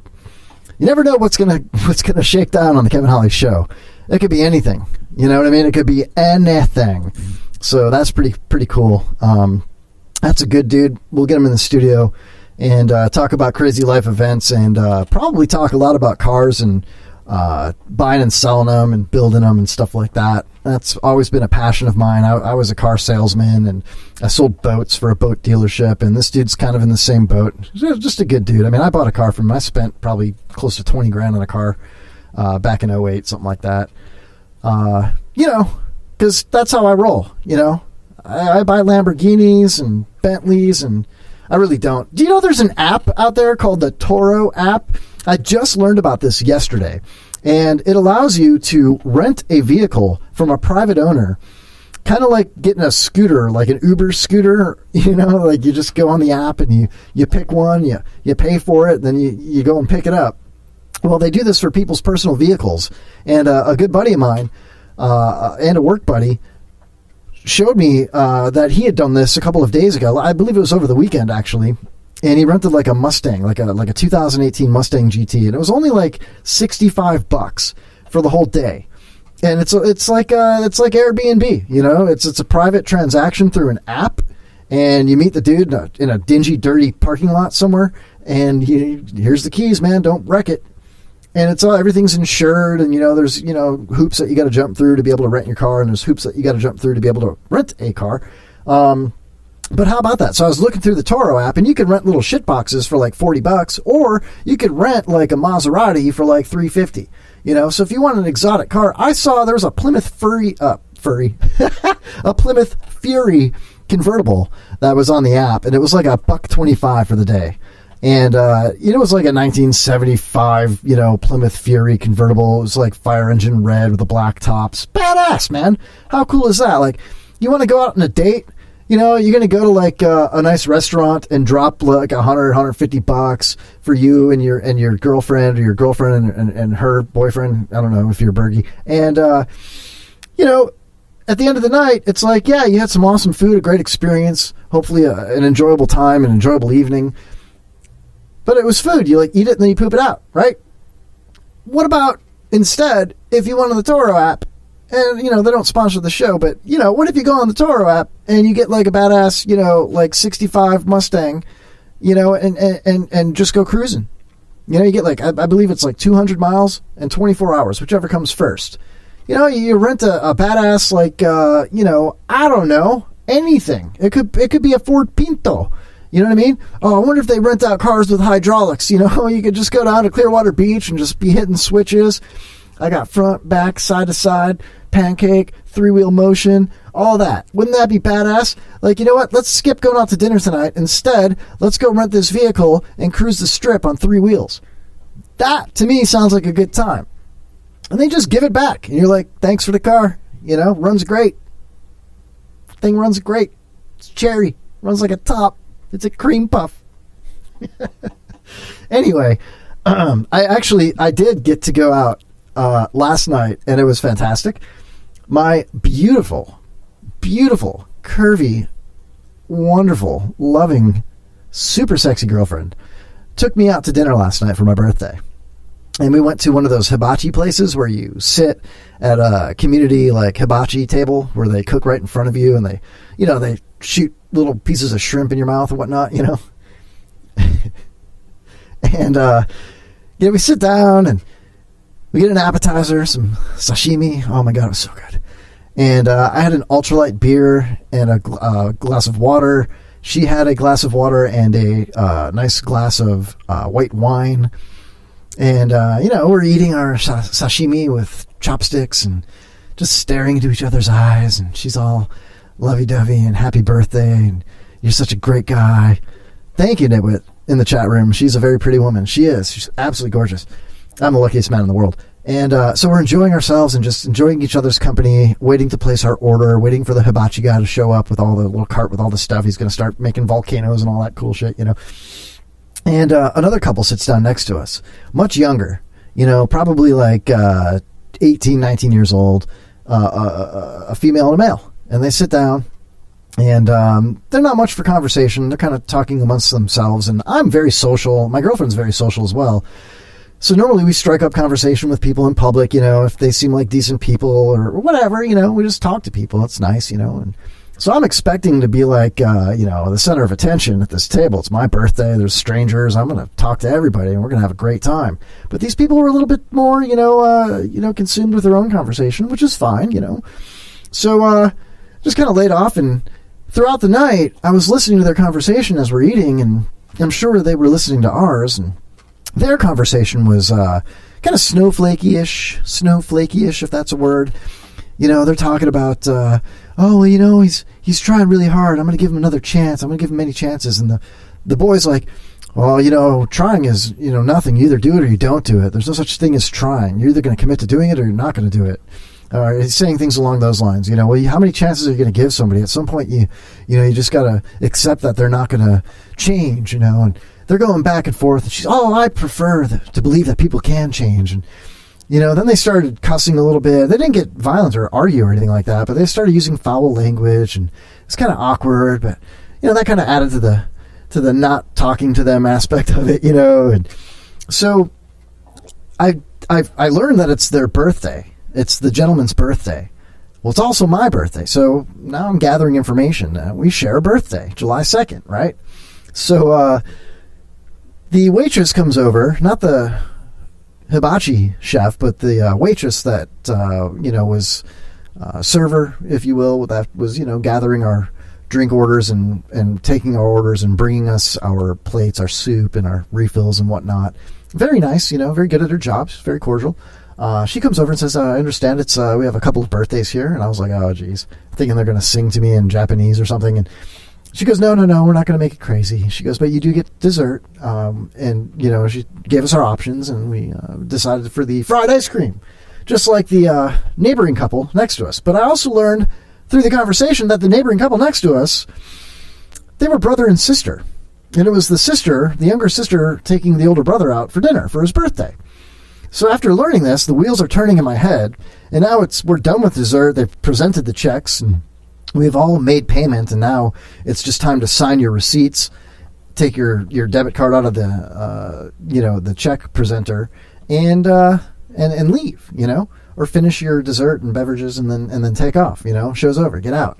And I noticed that the couple next to us, the brother and sister, they're about to leave. They're like packing up their stuff, and they're about to stand up and walk out and go. So I lean into my girlfriend's space, and she's so beautiful.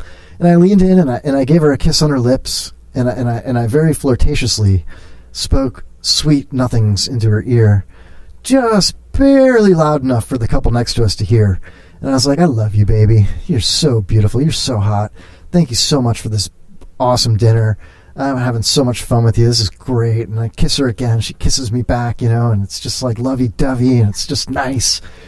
And then we both kind of recline back into our chairs, and I look over at the couple next to us, and I make eye contact with the young man, and I say, wow, how ironic that two different couples of siblings are both going out to dinner on their birthday at the same table at the same time. I just got done kissy-facing my girlfriend, and I alerted to that. Yeah, it's so weird that a couple of brothers and sisters are both going out at the same time. Like, she's my brother. I mean, my sister, or my brother. It's 2019. I thought it was hilarious. It made me laugh. We laughed for like 5 minutes. The dude stood up and looked at us, and he looked at his sister, and he looked back at me, and I was like holding her hand. I was rubbing her knee with my hand. She's wearing like a nice pencil skirt, so beautiful. And I was like gently rubbing her knee and just like, sitting back and just like gauging their expression. And dude was like half smiled, like, is that guy being serious or is he joking? And then he's like, I could tell he's thinking like, what if he's being serious? Is that really his sister he just kissed on the lips? And it's his birthday? Oh, man. So that happened. Really, really awesome, though. I have to admit, it was really, really cool. The food was awesome. I had scallops and chicken with noodles and vegetables.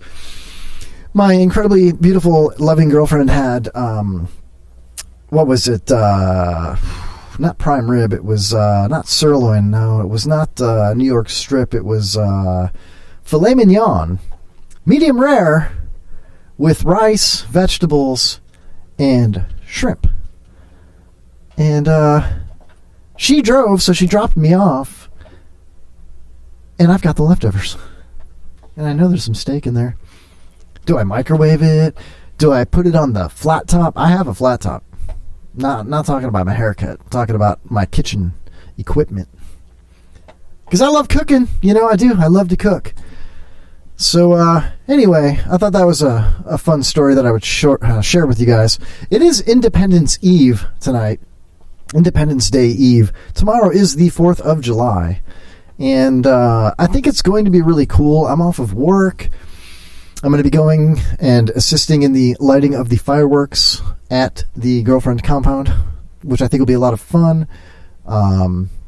I just hope we don't get busted. Like, we have too many fireworks. You ever been busted having too many fireworks, or, blowing them off too late in the night, or setting something on fire on accident, or purposely, or on a porpoise?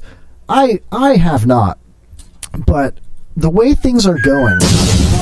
Whoa! See? That could happen. That's the kind of shit I'm talking about. That could totally happen. You don't even expect it, and then all of a sudden... Boom, what if it's like, okay, it's a little dangerous. It's a lot dangerous to be a police officer in 2019. In any time, really. So they're making robot cops now, right? Like, for real RoboCops, right?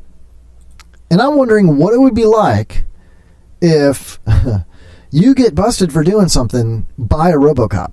Something like setting off fireworks too late at night, breaking a noise ordinance, breaking a curfew, whatever it might be. Y'all have probably seen that weird-looking Boston Dynamics robot that was popular on social media a couple of years ago, where it stands upright and it walks. And the video that's been going around on YouTube and social media shows this robot like walking out the door and then outside, then back through the factory, and it's like clenching its fists and it's moving its feet, and it's just like really human looking.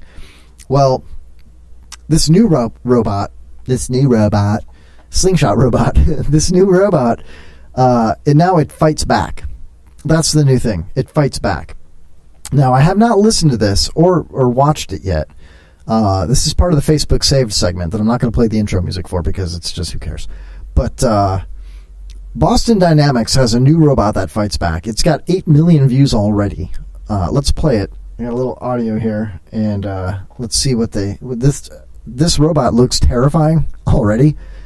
But if it fights back, now it's aggressive or defensive or oppressive. That's its feet on the concrete.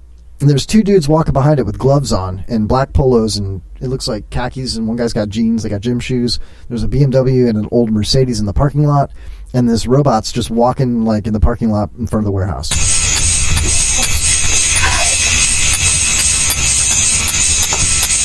It's like looking over its shoulder, its whole torso moves. It goes in the doorway all on its own, Guys are following it. Now it's like it looks like it's in a dojo. The guy's holding a box. He throws the box. The robot catches the box. The robot throws the box back to the guy, and he catches it. Now there's another guy with a hockey stick, and he kicks the robot in the back, and the robot falls down. Now he's hitting the robot in the back with a hockey stick. The robot does a push-up, gets back to its knees, throws the box back to the guy, stands up, and acknowledges the guy. Wow. Now a dude throws a ball at the robot's face. He gets rid of the box, and now he can't knock him over. This robot's like, oh my god. They're throwing shit at it. Its arms are flailing. He hit it in the back with a hockey stick. It fell down, but it kept its ground. It kept its footing. Alright. This is getting... Oh, we just hit him with a chair like it's like a wrestler. What the hell was that? Oh my god, it got up without using its hands. Okay. It's pussyfooting over to the box. It's bending down to... Oh! Broke a bottle over its head! Oh, that's a Sasquatchian switchblade! Oh, he swung a hockey stick. The robot grabbed the hockey stick, threw it to the ground, and now he's staring at the guy. Oh my god, he's spread his arms out. Are you kidding me? Alright, they maced the robot. The robot is like, oh, they threw the box, it hit it in the head. The robot's malfunctioning. Oh, loud noises! Oh, the robot's flailing around. What's it gonna do? It's going to attack. It's gonna fight back. It's picking the box up. They're whipping it with a rawhide whip. Are you kidding me? He's still lifting up the box. Oh my god, they shot in the face! Holy shit. Oh my god, they shot in the face 4 times! Wow. Okay. I gotta pause this. That robot can take an ass whooping. An ass whooping. I mean, they hit it with a rawhide, like a whip. Like, rawhide! Okay, they shot it with a revolver in the face 4 times. They threw a box at it. They hit it with a hockey stick numerous times. They broke a Saskatchewan switchblade over its head, a beer bottle. And the robot just kept on coming back, and at one point, it stood back and it spread its arms out like it was like, give me more. Oh my god, terrifying. So be careful out there, ladies and gentlemen. If you're blowing off fireworks on the 4th of July, Independence Day, tomorrow night, and you live in Boston, look the F out for these robots, these robot cops. They should make a movie about robot cops. Like, they should call it, like, I don't know, like RoboCop or something like that, you know? Now the robot is serving cupcakes. Dudes are eating cupcakes. Oh, no, they're throwing boxes. They're playing keep away with it. Oh, he hit him in the head. Oh, he kicked him in the nuts! This can't be real. This can't be real. It's got the gun now. It's pointing the gun at the guys in the polos. Moving them along. Wow. Okay, there it is. It's all green screen. It's a guy in a helmet wearing a green suit. Fucking fooled me. Son of a bitch! I got had. You know what, you guys? You want your 12 minutes back? It was 3 minutes and 30 seconds. Whatever. You can have it back. I apologize. I got had. It happens. Kind of like the people that believe that there's actually people in the government that prefer that children be caged at the border. Yeah, that's what we want. Like somebody in the government, like a politician, wakes up in the morning, well, whether it be the president or whoever, and says, you know what, it would be a good idea? Let's cage children. Like, that's really happening. And they're all going to blame it on one side. Well, you know what? Just like this video. I don't believe it. And if you go down there and you see it and it's happening like that, okay, gotcha. You know, I understand that. But who are you going to place the blame on? And you know what? Why place blame at all? Why not come up with a solution instead? What's placing blame going to do? Why is only one side placing blame? Constantly. It's like a knee-jerk reaction to anything that the president does or anything that goes against their far, far, far left progressive, ridiculous point of view. I don't get it. But you know what I do get? I get to pick my break times. You know why? Because it's my show, and my name's on the front of it. My name's on the door. It says Kevin Holly. So I'm going to take a break because I got to go pee-pee. But I'll probably come back early, and we'll finish off the final segment of the Kevin Holly Show. Thank you for sticking around and bearing with me through the second segment where I was solo. We might have Bergie in the third segment, so that's why I'm breaking early. I'm going to give him a text and see where he's at. It'd be cool if he shows up. If not, I can handle the third hour. I got a bunch loaded up. I got so much Facebook saved, it'll blow your mind. And this break is actually pretty badass, too, so I hope you enjoy it. I'll be right back with more of the Kevin Holly Show. This is Kevin Holly, host of The Kevin Holly Show on the IRN Internet Radio Network. I've got 2 Chihuahuas. I love women. One time I had a Corvette. I once pooped my pants on the 7th green at a golf course. I enjoy long walks on the beach. You should see my cockle shell collection. You are listening to the IRN Internet Radio Network. I have very impressive cockle shells.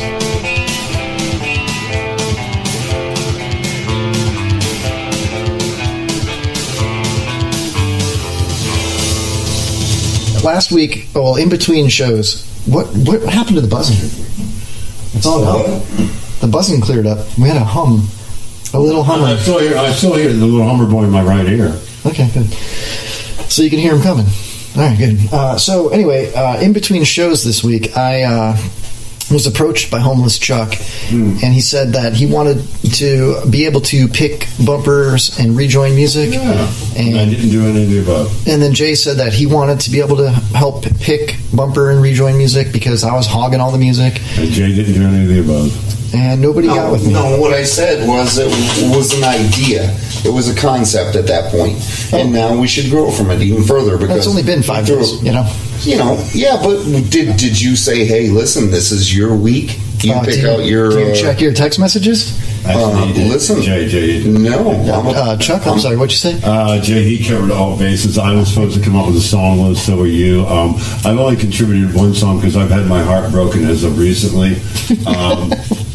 And they ran out of crackers at the Quickie Mart. Hey, listen, the crackers you can steal. You do that, a couple of creamers, you're good to go. You got to get on your mic, Pops. You're literally 4 feet away. Anybody hear what I'm going to say? Uh-oh, okay. I mean, this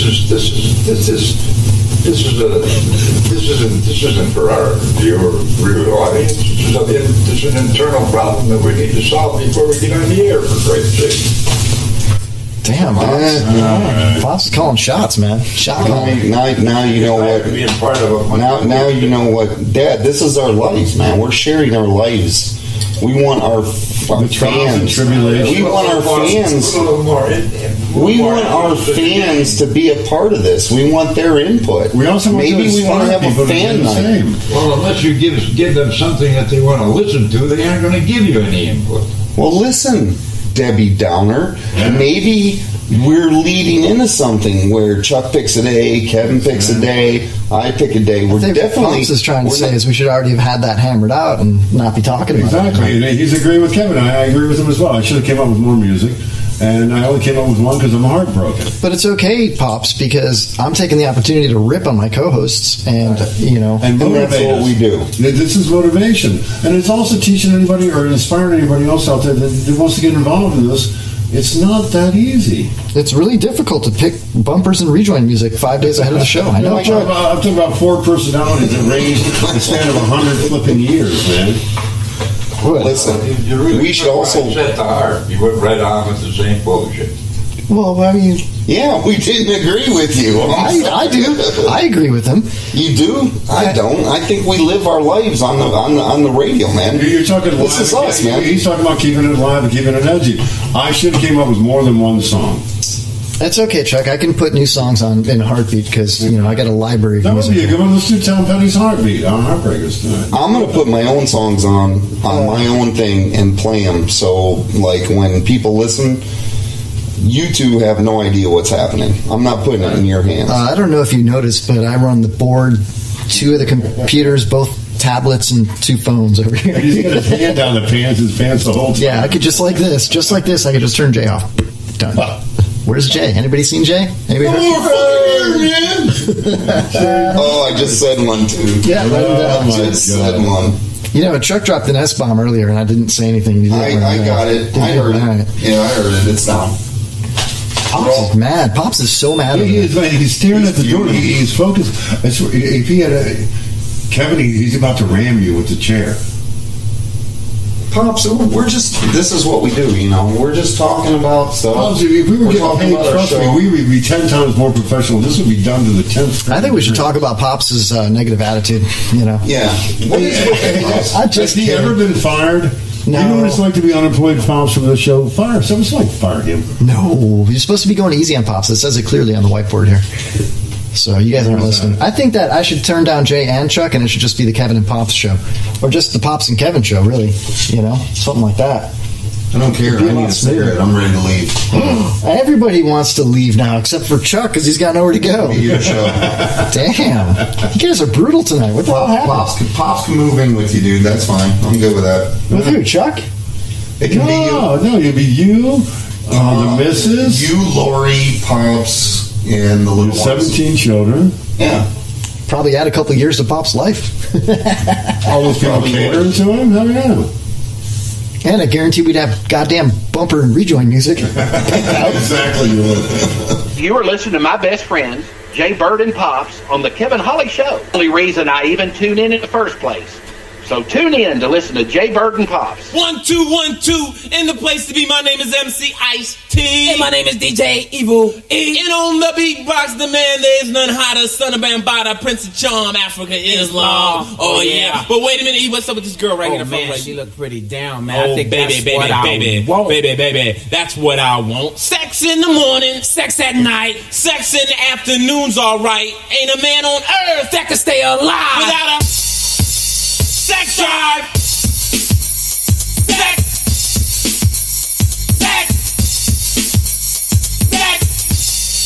See? I was in a contest to rock the world. First prize was a virgin young girl. For 4 days I was up on the mic. All sucker MCs was on the biting on my rhyme, stealing my style, biting on the ice like a crocodile. You know I rocked so hard it wasn't true. One the virgin girl and a mama too. Sex. That's what I want. Sex. Oh yeah. Sex. When I'm up on the microphone, all the fly young girls wanna take me home. Party's over, take me to the house, throw me in the bed. Know what we talking about? Then they say, Ice-T, you are the best. I love your eyes, your thighs, your chest. You put on my love versus shame. I can't remember my boyfriend's name. You made me feel all hot and wet. The way you move, I can't forget. I came, I came again. It felt so good, I told my friends, you can have my cars, my jewels, my wealth. I love you more than I love myself. After tonight, fulfilled, I'll be no 100 men could match Ice-T. Sex! Sex! That's what she wanted. Sex! Sex! Then she turned out the light, threw back the sheets. And then our two hot bodies meet. All at once, she felt the thrill. The caress of the best, the Ice-T chill. Start with the tongue upon the back of my leg. It didn't stop till I holler, screamed in bed. Then she rolled me over, took me to the stage. Like in the nasty book where you toe out the page. Sex! Sex! Sex! That's what I want. Sex! Oh! I put it in their blouse, in their bra, in the little panties that their boyfriend saw. Send suit and mini skirt, up the thigh, deep, girl. I wanna make you cry. Move it in and out, know what I'm talking about. I'm in around your neck until you show respect. Then on your cheek until I reach my peak. Then in your mouth, girl, no joke. I take it out, girl. Don't wanna see you choke.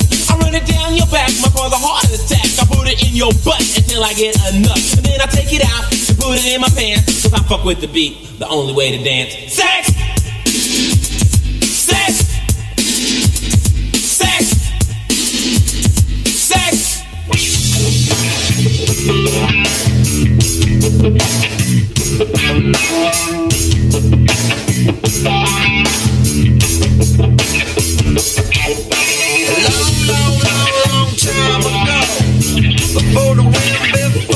no. Live the man, no. Live the freaking age, so psycho. So psycho, sexy, that is me. Sometimes I find I need to scream.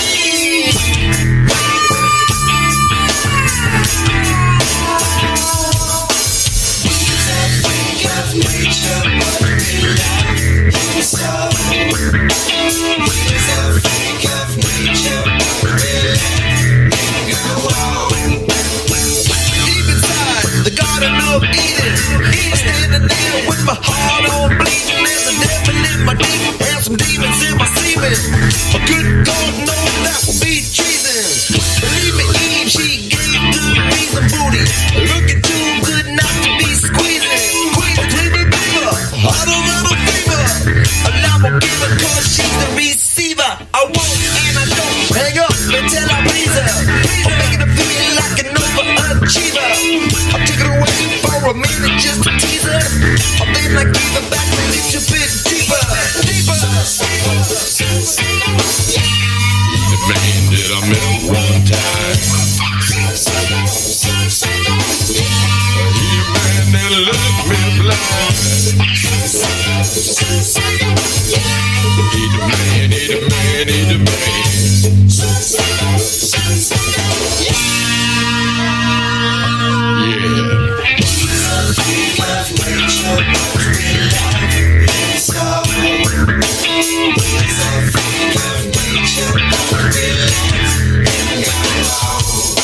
I got stopped by a lady, a cop in my automobile.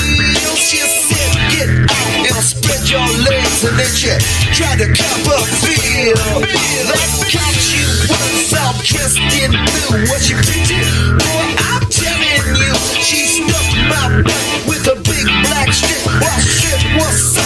Now suck my dick like a ram getting ready to jam the lid. She wiggled just a little when she found my hand on her crotch, so very warm. I could feel her getting wet through her uniform. Wrapping her up on the black and white on white damn slate. What is tight? I spotted her like no SWAT team can. To the cherry pie, right into jam. I'm a man that you met one time. I'm a man that'll leave you blind. I'm a man, I'm a man, I'm a man.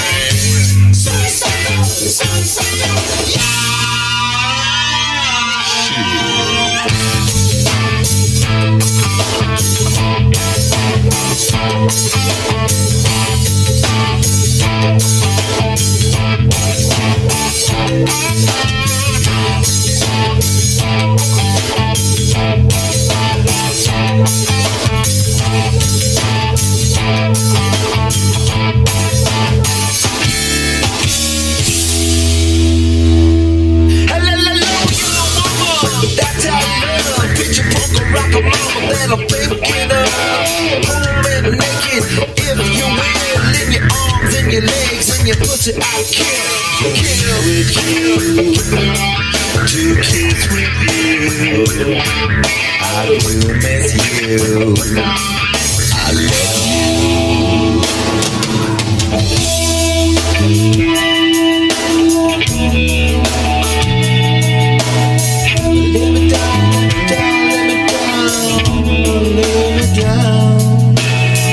Let me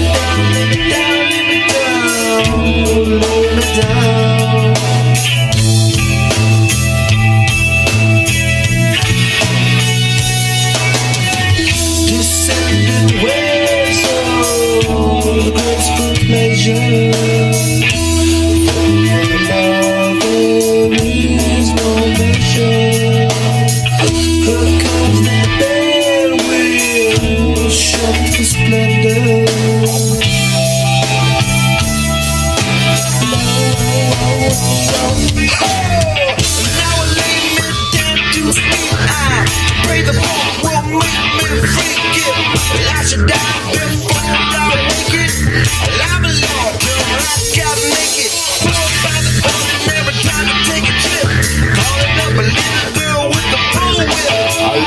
split, go snap, snap.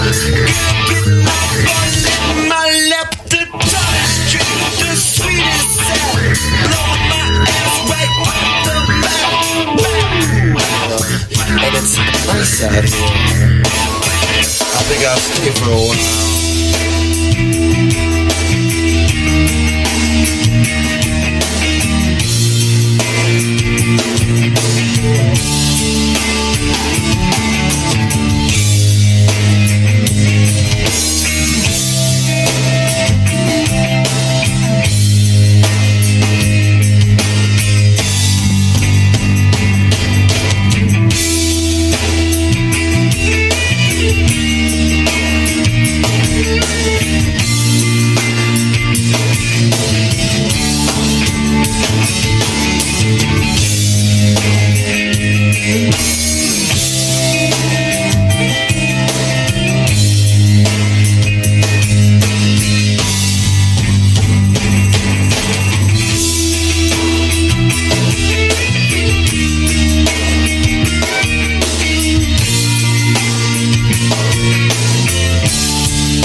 Hi, this is Lisa London, and you are listening to The Kevin Holly Show.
The way she comes when I tell her to now.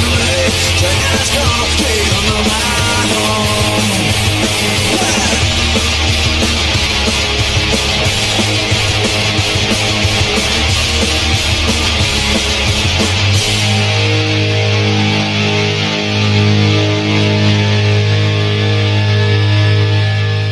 This radio person is the whole problem.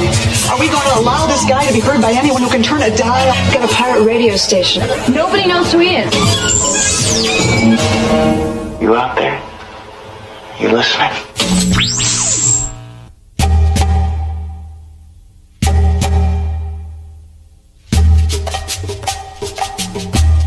Hi, everybody. Welcome back to the Kevin Holly Show.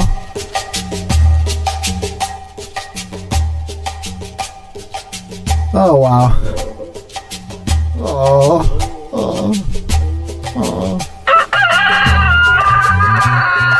Cock chat. Yeah! Welcome back, hobbits!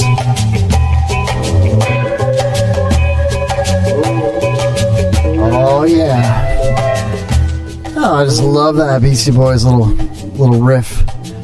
Man, if it was still like 1996, I'd be in my apartment outside of Chicago, out there in the burbs, with all my weird roommates, studying electronics, engineering, technology, like a bunch of nerds, playing Beastie Boys music, like really playing it, like not playing the track, but like actually playing it. Oh, I feel like I should right now. Oh, I feel it. Hold on.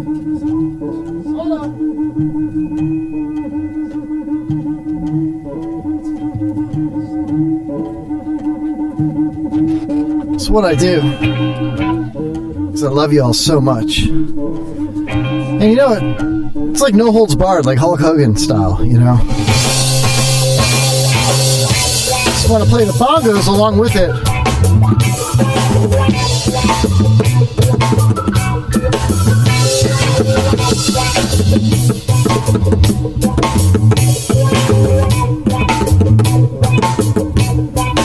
Oh, I can play these bongos all day.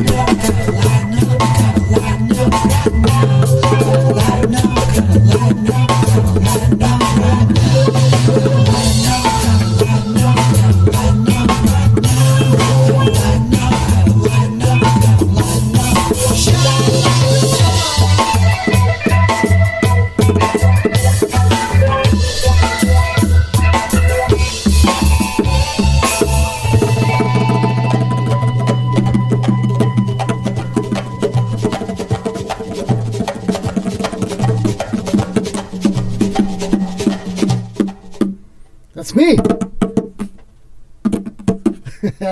Look what I can do. Thank you.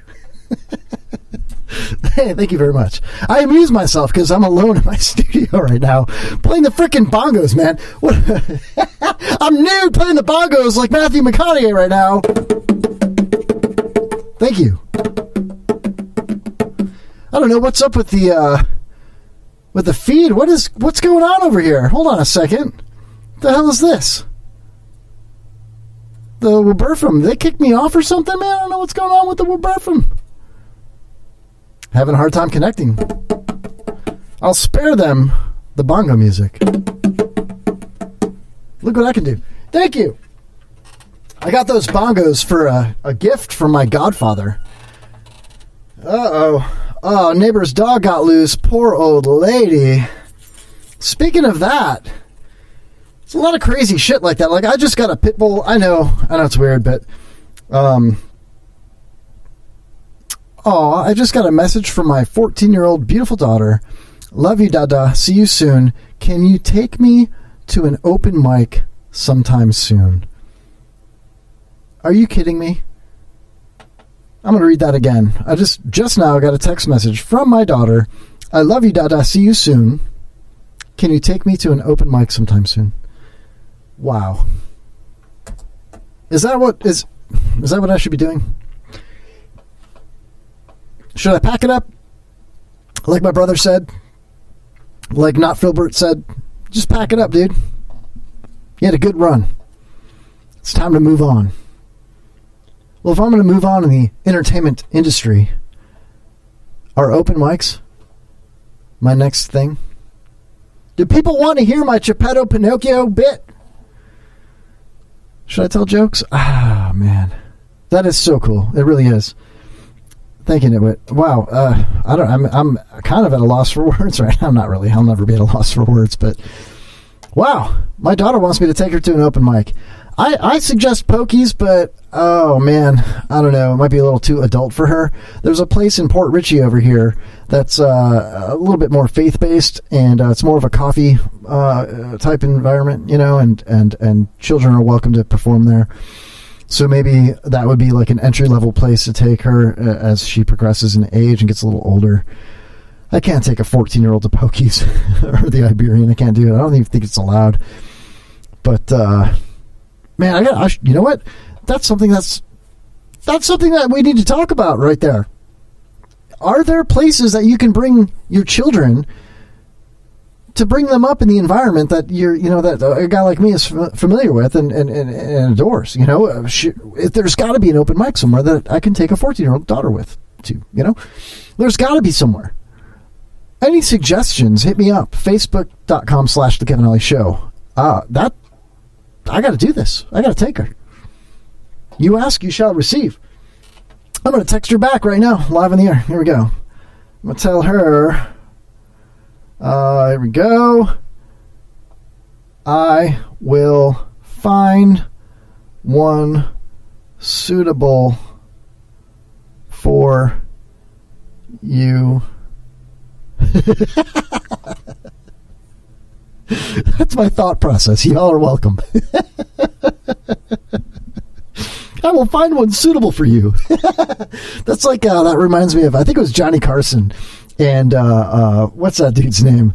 The guy from Leaving Las Vegas, Nicolas Cage. He had Nicolas Cage on as a guest, and Nicolas Cage was talking about how he was on an airplane and he's telling a story, and he grabbed the microphone from the stewardess, like, gently, like, can I get that? And, oh, you're Nicolas Cage. So she gave it to him, and he said, "Ladies and gentlemen, this is your captain speaking, and I'm not feeling very well." And it was Letterman. That's what it was. "I'm not feeling very well." And then he just put the mic down. "I will find something suitable for you." I can't even send that. It's late. I'm not going to text back and forth with my daughter right now. But how cool is that? My daughter wants to go to an open mic. The kid loves comedy, and both my daughters do. In fact, the younger one, the other one that I'm not referring to right now, actually has done stand-up in front of people at the house with the karaoke machine. She even dressed up for it a couple times. I keep that karaoke machine under the ping pong table, always ready to be plugged in. All you gotta do is plug it in, hit the on button, and the volume is set right, the mic's right there, and you can do your stand-up anytime you want at my house. So anybody that comes over as a house guest is welcome to do an open mic right there. You can sing, dance, do comedy, play songs on my guitar or your guitar. You can play the bongos. If you do play the bongos, I have some. Hold on a second here.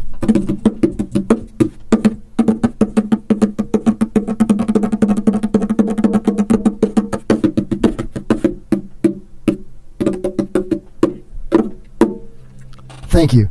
I should be in a reggae band. I should be a percussionist because I can't play the drums, can't really keep a beat, but I could sit here and do that all day. Maybe I'm part Cherokee. I don't know. I'm Italian, Irish, Czech, and Gypsy and German. Pretty sure Gypsy is a thing. Oh, let's take a call here, shall we? You were live on the Kevin Ollie Show.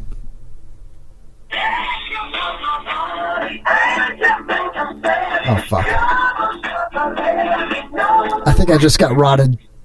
I got rotted. Son of a bitch.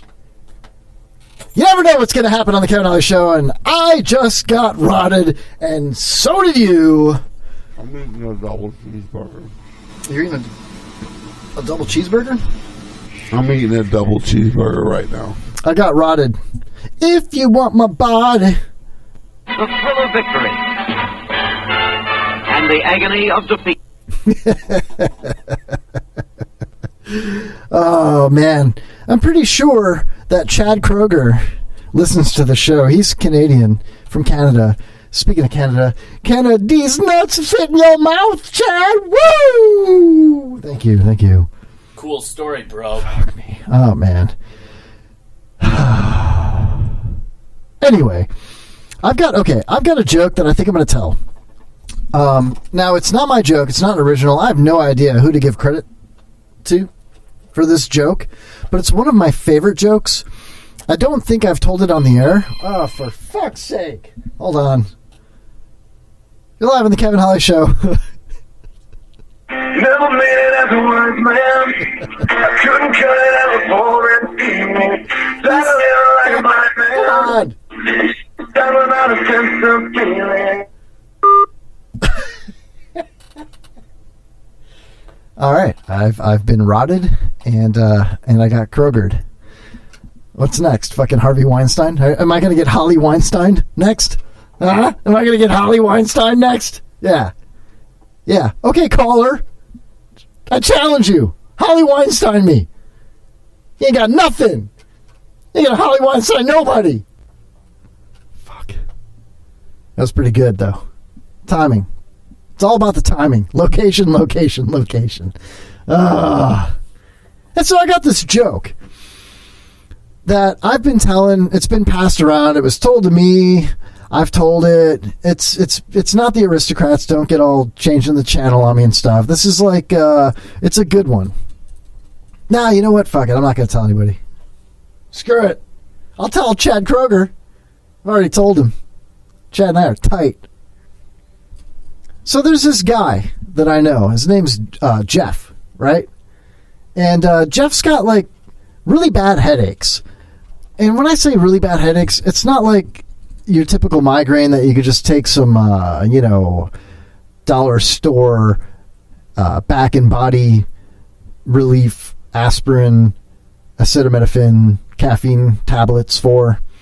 You need more hardcore drugs for it, like Percocets or something like that. I don't know. I never had one. But his headaches were terrible. The guy could not function, Jeff was like dying. He's like, his headaches were just consuming him. And y'all know I've had headaches lately, so this is why it's kind of in my back pocket right now. And Jeff's headaches were so bad.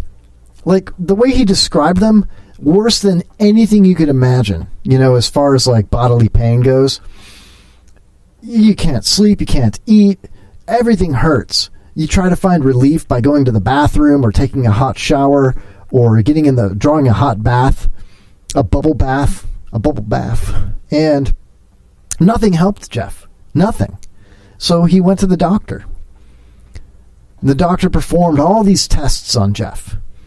CAT scans, MRIs, he did blood work. He went back and forth from this facility to that facility to get everything, tested. And when he came back to his primary care physician, okay, he had good news and bad news for him. So Jeff, elected for the good news first. And the good news was that Filbert's not here. Ha! The good news, he said, is that I can cure your headaches forever. And Jeff says, well, what's the bad news? Primary care physician says, well, the bad news is it involves castration. Jeff's like, what? Castration? How? I don't understand. Now, my friend Jeff is a little older. His kids are grown. He's in his late 50s. So the doctor said, well, listen, this is actually a very common, diagnosis, if you will. And the procedure is actually also quite common. Castration is not really that difficult. It's an outpatient procedure. You spend a day and then you rest and then you just go back to your normal life. And Jeff's like, well, I'm concerned if you castrate me, I won't feel my balls down there, and how is that going to affect my hormones and the way I function as an adult, And the doctor reassured Jeff. Now, that's a true story. He assured Jeff that, listen, they have prosthetics. We can give you some prosthetic nuts, And also, there's the hormone therapy has just leaps and bounds. It's dialed in. It's spot on. He said, you know what? Go home and think about it. Sleep on it, and let me know what you think. So my friend Jeff goes home and he sleeps on it, but he can't sleep because his headaches are so terrible. He can't sleep. So, 9 a.m. the next morning, first thing, 9:01, he calls the doctor, the primary care physician, and he says, listen, doc, I did some Googling. I couldn't sleep last night. I did a little research of my own, and I talked to some family, and we've all come to the same conclusion. You would not have suggested this surgery if you did not think that it was the right thing to do. If you can cure my headaches forever for the rest of my life, I'm willing to be castrated. I've already got kids that are grown. I don't have to worry about reproducing. I also, in my late 50s, the prosthetic nuts, I can get away with that. I'll be good with that. Let's do it. So the primary care physician schedules Jeff for the procedure. So Jeff goes in.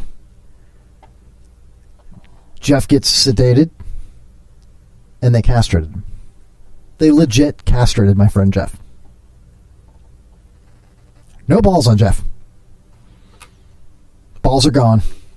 Ballless. But guess what? No headaches. He woke up from the anesthesia. Oh, I'm going to get teary-eyed here. No more headaches. Life-changing event. So they finally release him, and he's walking out to his car. Well, they actually golf carted him out to his car. And, he puts that little clear bag they give you with all his belongings, at the hospital, puts it in the back seat.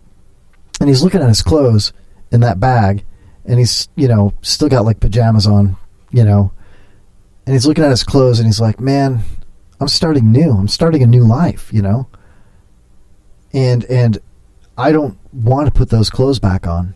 I always dressed comfortably, trying to get rid of these headaches, and I never dressed nice. Because Jeff was always wearing like, those chef pants, the chefs wear, they're really comfortable, and t-shirts, And he's like, man, I don't want it. And in the same plaza across from the hospital, there was a tailor, like a men's warehouse type store, but it was like a small one, like a mom and pop's. It was almost like a thrift store, but it was like a men's clothing store, But they specialized in like suits and whatnot. So Jeff walks over there. He hobbles his ass over there, fresh out of surgery. And he's like, before I leave here, I'm buying myself a brand new suit. I'm starting new. I'm buying a brand new suit. So he walks into this tailor's shop. And there's an old man tailor in the shop, and he's like, how can I help you? And Jeff's like, listen, I'm starting fresh. I have a new lease on life. And, I want to go home in a brand new suit. I just had a surgery, a procedure, and I feel refreshed and new. And I want to start my day wearing a brand new suit. So the tailor's like, all right, I've been doing this a long time. He's really old. He said, I've been doing this a long time. He says, I'll tell you what. Let me guess your measurements. And Jeff's like, okay, He's like, I'm going to guess your shirt first. He goes, I'm going to guess your neck. He goes, how old are you? Jeff's like, I'm 58. He's all right. So like, I'm going to guess you're about 185 pounds. Jeff's like, yeah, actually I am. I'm been like 180, 185 for most of my adult life. So the tailor's like, okay, well, I've been doing this a long time. So I'm going to guess your neck is 16 and a half. Jeff's like, no way. So they measure his neck, 16 and a half. Jeff's like, man, you got lucky, The tailor says, oh, okay, hold on. Let me guess your sleeves. He's like, you're 58, you weigh $185, got a 16.5 neck.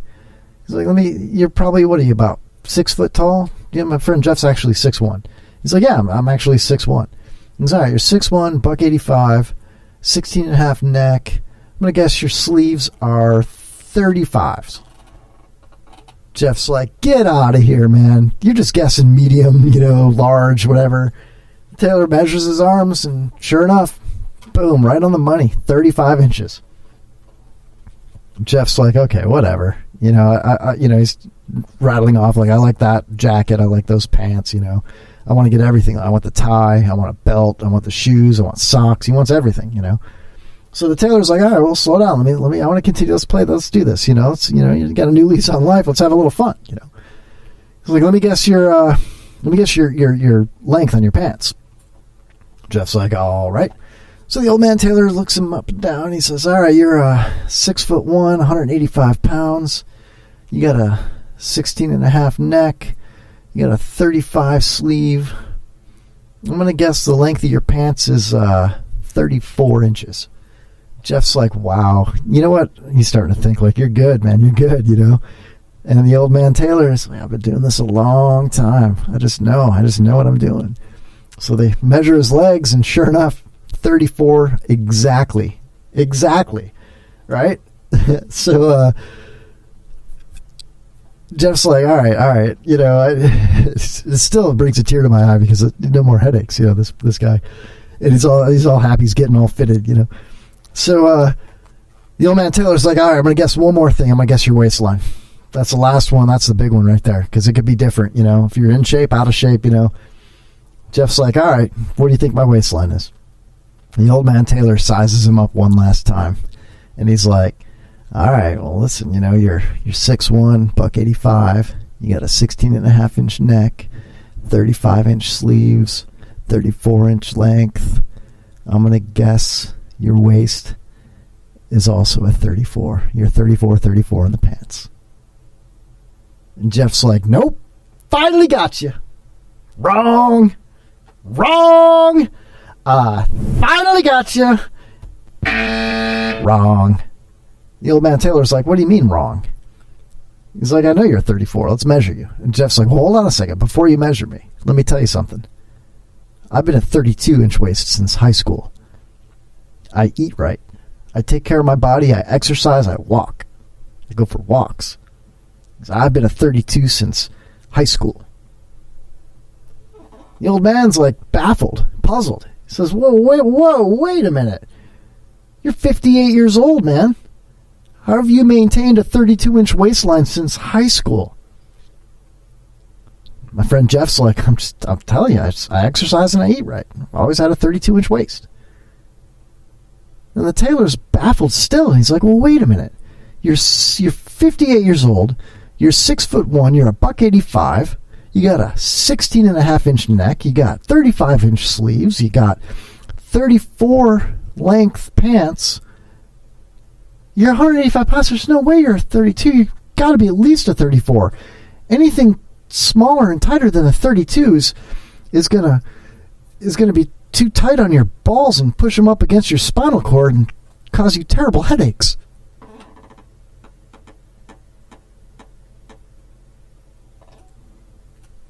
Anything tighter than a 34 is gonna push your balls up into your spinal cord and cause you terrible headaches.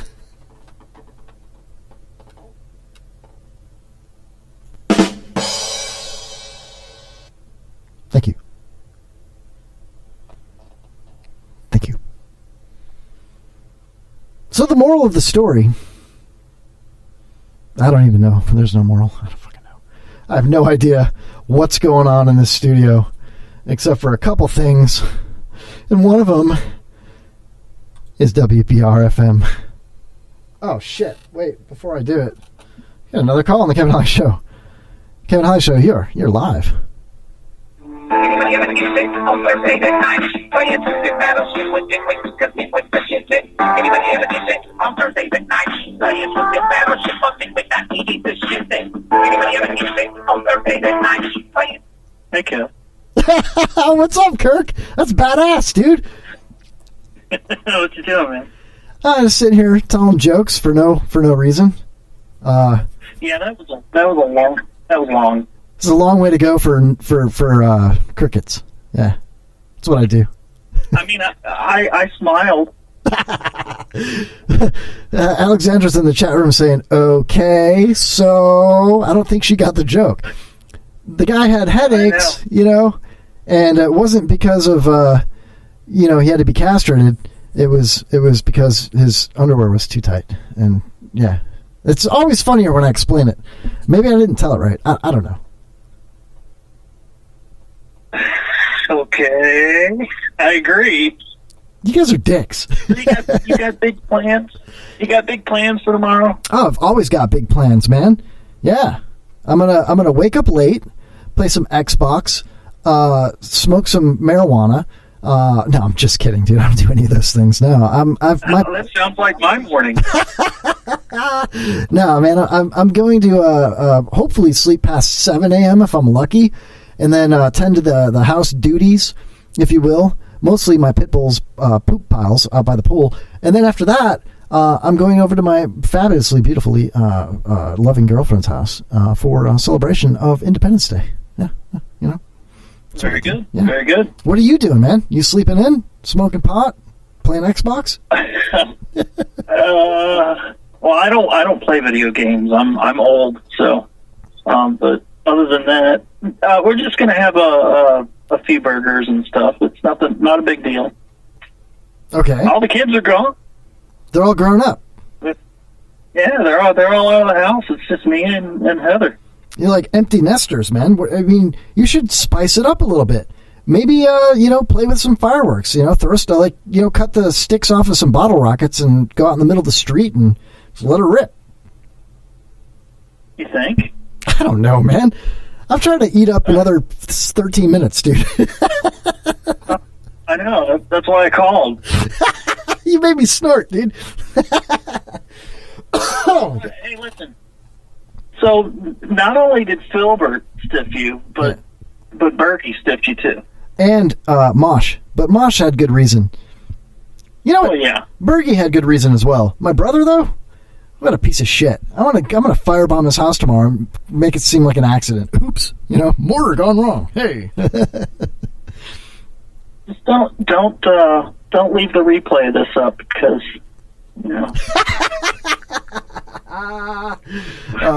So you don't have a show tomorrow night? No. I'm gonna watch the Salute to America. Would it be would I be overstepping my boundaries, perhaps stepping on your toes, if I was to hijack the stream and play the replay of this phone call over and over on the IRN tomorrow night? No, Mike's already got a best of lined up for me. Oh, come on! So it's cool when you play a best of. Oh, Mike's already got a best of lined up for me. Okay, I see how it is. Here, let me tell you what. We have been doing this show and the other show before it for a long time, 10 years. Right. And when we have the show, when we move the show to Thursdays, the only show we miss is Thanksgiving. Or if Christmas falls right there, Yeah. But Thanksgiving's a given. We never have had a show on Thanksgiving. Of course, it's a Thursday. Yeah, every time. Yeah. So I don't have replays that often.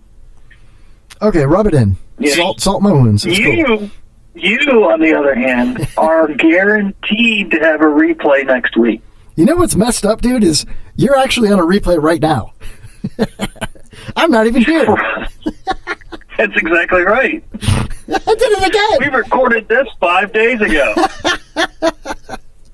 Oh, dude. You were talking about July 4th earlier, and I was like, what are you talking about? Yeah. It's June 30th. It's June 30th, 2016. It's weird. Oh. I know, it's odd. So when are you coming to Florida? Why'd you have to get the year away? I'm sorry. I always talk too much. When are you coming to Florida, Nitwit? Come on. I don't know. I mean, we used to go on vacation down in Anna Maria.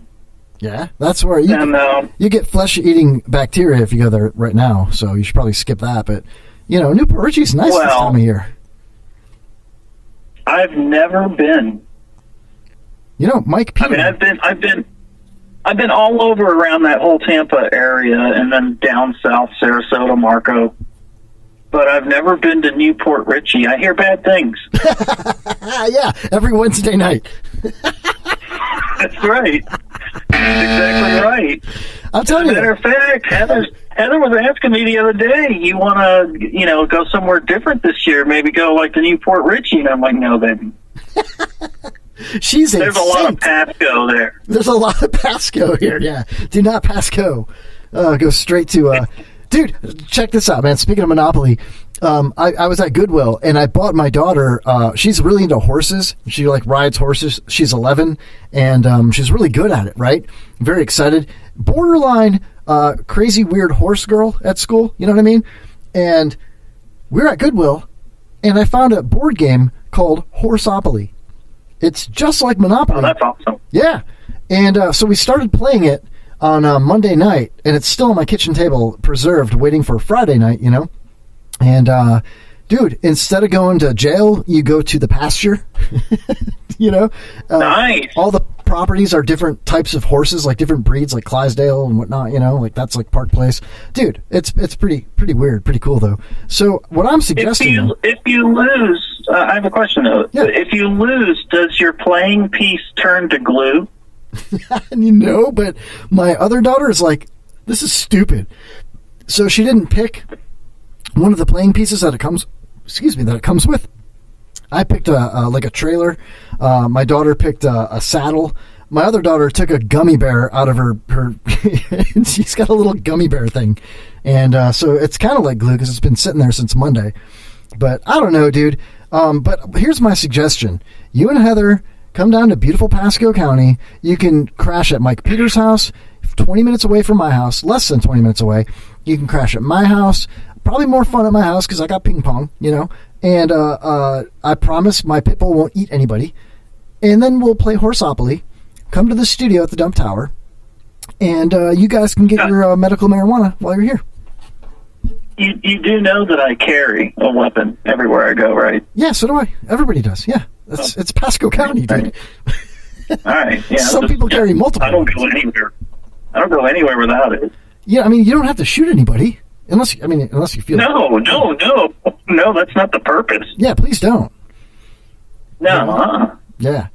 I almost shot my uncle. Ever tell you that? No, don't do that.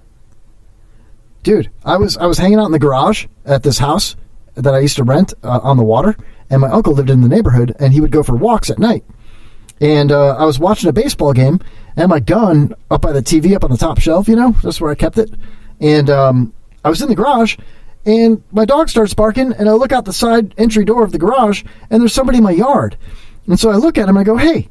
And he ducked down behind the bushes, right? And I'm like, I got scared. My dog's going crazy.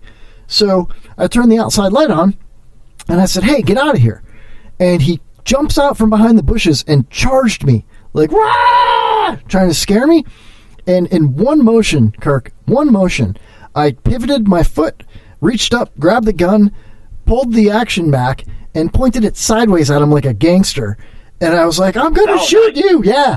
And by the time he got in the light of the doorway right there, I noticed it was my uncle. And as the action was like recoiling back and I was loading up a bullet from the magazine, it loaded 2 bullets at the same time and it jammed before I could even pull the trigger. And had it not jammed, I could not guarantee that he would still be around. Because I was like scared shitless. No. I know, man. No. And then I scolded him. I was like, we need to get you to the range. No, I've been to the range, dude. But yeah, I mean, it wasn't my fault. It was a Jennings 22, and they are notorious for auto loading 2 rounds. But the point though is that, and I scolded him. What are you doing? It's Pasco County. Don't ever sneak up on somebody at midnight. I was watching like a Dodgers game on. You know what I mean? It was like 4 hours behind. You know what I mean, dude? Yeah. So. Oh, that's right. You're from Cali. No, I'm not. I'm from Chicago. Yeah, you're from Cali. No, I'm not. I'm from Chicago. Sounds better. Okay, I'm from Cali. I'm going back to Cali. No, you're not. You're from Chicago. I'm actually from the northwest suburbs of Chicago, the artsy fartsy hooty tooty area. You know, I'm semi familiar with that area. Naperville carries 24.7 the stream. Yeah, that's one of the burbs. That was like 15, 20 minutes from where I grew up. Oh, I hear it every Wednesday and never think twice. Well, if you hear it, always mention it, bro. Hear it on Thursdays. You can hear the replay. Yeah, exactly. During your show, you could just take a break and turn on 24/7 the stream. It plays on the exact same time as you, dude. Which I can't control that stuff, so I don't ever really tell the schedules because, there's family involved with the IRN as far as I'm concerned, and you guys get dibs. You know what I mean? So even though I might be rebroadcast on another station the same time as some of my friends and favorite shows are. I don't ever tell the times, not to take anything away from the stream or anything like that, but you guys get dibs, man. So Thursday nights, not tomorrow night because it's Independence Day, but Thursday nights on the IRN Internet Radio Network, nitwit.tv. You just go to nitwit.tv or you're live on IRN, right? So people could just pick that up and listen to the audio, but they won't be able to play the game. So I highly suggest play the IRN in the background. So when you have to go poop or get another beer, you can still listen and jump back into the chat on nitwit.tv. Am I right? Yeah, but I wouldn't go to the chat tomorrow, though. No, definitely not. Tomorrow you should listen to 24.7 the stream. I'm just kidding. Anyway, seriously, though, you should come down here. I'll take you on the dolphin boat. We'll take that ferry from Tampa to St. Pete, and I'll buy you a baklava. It'll be awesome. You know what I mean? Just me and you. A baklava? Yeah, we'll have a bukakalava. It'll be great. No. I thought you were Italian.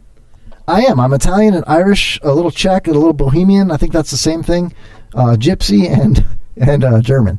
But I worked at a Greek restaurant for like 5 years, and I worked on the sponge docks in Tarpon for 14 years. So the Greeks think that, well, they know I'm not Greek, but the tourists, they think I'm Greek. So, it was weird. Like people. Is it all the? Go ahead. Is it all the hair? No, I'm not that hairy. Really, I'm not. I'm quite hairless. It's the olive skin, and and the fact that I'm over circumcised. Oh, that's good. Yeah, I don't know how they know that. Yeah, no, it's chipped. That's all. I'm already chipped. People talking about getting chipped. I'm already there. I pioneered that shit. But that's another story. I'm just saying. But dude, it was weird. Like tourists would come up to me on the dolphin boat or at the restaurant, and they would, hey, gather around, let's take a picture with this young Greek man. And I would just laugh and pose with them and stuff, dude. There's probably hundreds of pictures of me with random Canadian and German families on social media where it says, Did you ever start singing Fiddler on the Roof? Or? No. I did sing other Greek songs, but not Fiddler on the Roof. It's weird because we had they have like Muzak at the mall, at the toy store and whatnot, and it plays like weird, like, that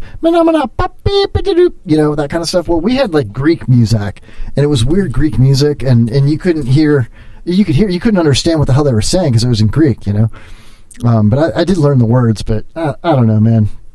It was weird. I just said Opa all the time. Just Opa. Hey, everybody, Opa. Opa, yay. Hey, Greek food is really, really good. Oh, hell yeah, man. You ever had a Bergie loves the Pat Stisio. I'm sorry, dude. I feel like I have some kind of weird, like, brain-eating bacteria, and it's making me this person that I'm not familiar with, where I constantly reference Bergie everywhere I go, dude. It's the weirdest shit. There's something about it. Yeah. It could be a mind control thing. It might be the MK Ultra that he was working on. Exactly. It totally could be. That was really loud, dude. I'm sorry about your eardrums on that one. I don't know what I'm doing. That didn't bother me. Yeah, but chat room. Oh? It's mad cow disease. Somebody's listening. It could very well be. I don't know if I'm mad though, dude. I'm thinking more like swine flu. H2N8, whatever it was. H2N8. SARS. SARS. Oh, let's bring back SARS. We probably shouldn't, but Hashtag bring back SARS. it's been a while. But I mean, everything's in the news. Haven't heard about SARS in a while. Let's bring it back. Let's see. Let's get that trending. Hashtag bring back SARS. Jesus. Awesome. All right, Kirk, I'm going to let you go. I'm going to finish up the show, dude. But thank you for calling, dude, and listen to the replay. No problem. I just wanted to say hi. It's been a while since I talked to you, actually really talked to you instead of let Chad call. I know. And you know what? I miss listening to you say my name when you read the ridiculous crap that I put in the chat room on your show. And it's so funny. Like, I literally giggle like a little kid when I'm in the chat room on Nitwit.tv, dude, for real. It's so funny. And I always try to push the envelope by being a little bit vulgar, or you know what I mean? And I know you can't repeat some of the things. Yeah, we don't repeat it. You could say it all you want in the chat, though. And it's fun. I think it's funny when we try to dance around it, too. Mm-hmm. Oh, I love to see you dance around. What? All right, have a great one. Have a happy 4th. And we'll see you next weekend. All right, dude. Thanks, man. I'll catch you later. Nitwit.tv, everybody. You never made it as a wise man. You never made it as a poor man stealing, but when he calls the show, that's how he reminds me. Crying out loud. Are we doing this? Are we really doing this? Oh, I think I'm going to do it. This is for you, Kirk, because, you know why? Because it's all Greek to me, dude.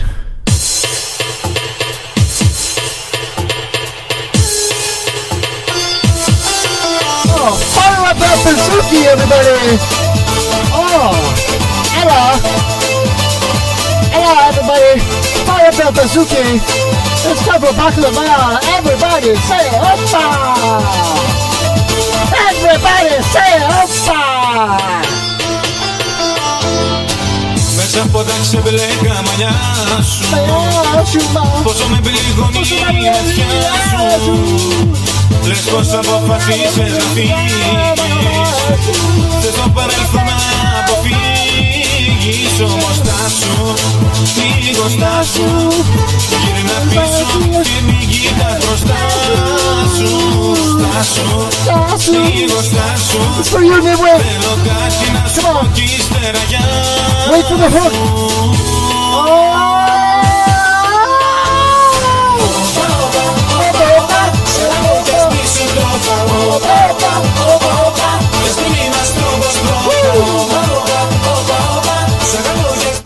Wait. What the? Work it, girl? In the chat, work it, girl? Really? Okay.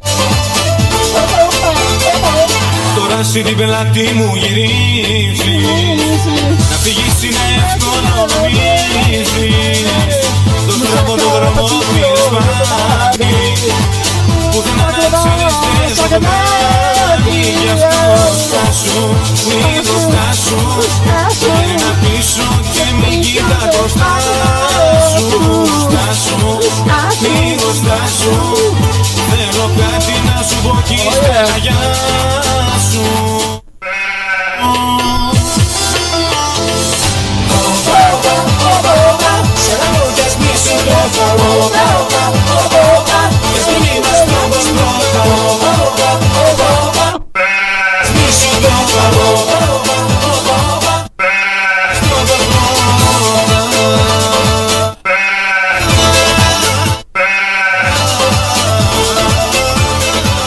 All right, I'm done. Oh, good Lord. Or am I? Okay, all right, I'm sorry. Hell yeah, listen to that beat. Oh, you hear the whistle in the background? Listen to that. He's gonna pull a red card on you.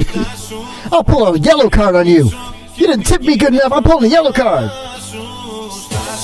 Stasu. Oh, hell yeah. Oh, Bazooki.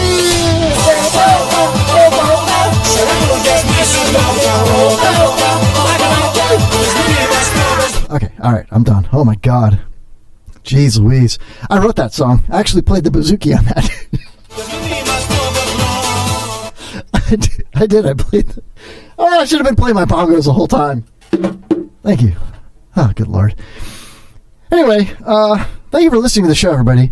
This is the time of the show where I thank you all for developing whatever mental illness you've now developed. And I want to thank everybody that participated in the shit show tonight, the dumpster fire, if you will. Thank you. I love how perfectly in tune you are. Thank you. I appreciate that. I suddenly have a desire to follow a sheep very closely. Thank you. Appreciate that. Ooh, whoa, careful with that. And, whoa. It's a morning zoo, everybody. Thank you to Mike Peter, the program director at the IRN Internet Radio Network, the IRNbroadcast.com, IRNbroadcast.com. Go to your Google Play Store. And if you don't have Google Play Store because you have an iOS Apple device, just take that down to the boat ramp over by the Pittsville-Chaskody River in beautiful downtown Newport Richey, and just toss it in the water and make an artificial reef out of it because they're artificially good. They suck! Anyway, you can't get the IRN app on iOS right now, I don't think, because iOS is crap. So take an Android device and go to the Play Store and get the Internet Radio Network IRN app. And you can listen to the show and Nitwit and Spicoli and everybody else and Open Mic Live and John LeBang and the Lazy Asses, the Lazy Ass Podcast, all those good guys. Shout out to AJ Zafrilla out there at the Bone. I don't even know if he's still there. I haven't talked to him in a while, but miss you, AJ. I hope the Lazy Ass podcast show is going well. Also want to thank 24.7 The Stream out there in Nappyville, Illinois, outside of Chicago. Thank you for carrying the show. Listen to the replay Thursday nights, but not tomorrow night. Listen to Nitwit's replay because, he shamelessly plugged it on the show tonight. Also, Thursday nights on the IRN Open Mic Live, openmictheshow.com. Stan and Mike are awesome people.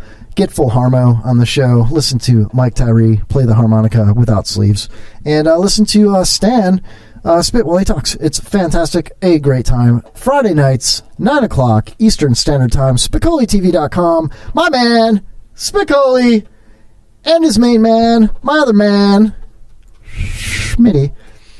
That's my favorite podcast, my favorite internet show, my favorite internet TV show, my favorite YouTube show, my favorite Vaughn show, my favorite IRN show.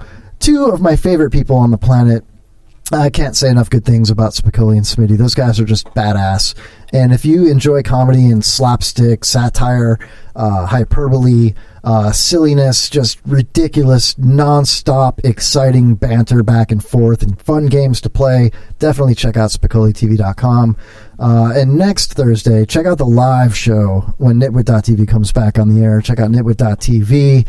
Challenge me. I'll be in the chat room. We'll play a little bit of whatever they got on tap that night. It could be Match the Nitwits. It could be Battleship. It could be the music trivia and all that with I Got Rotted Tonight, man.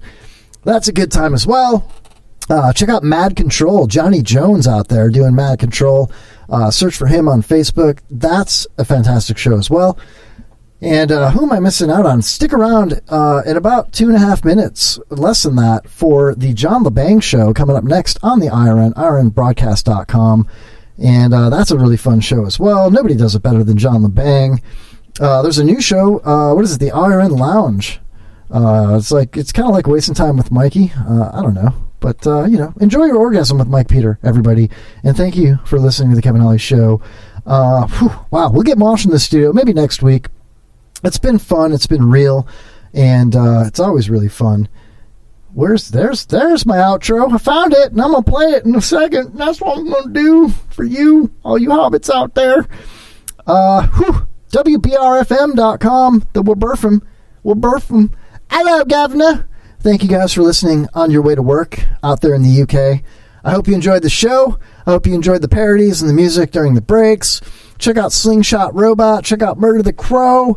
Coming Home the Band. Who else can I talk about?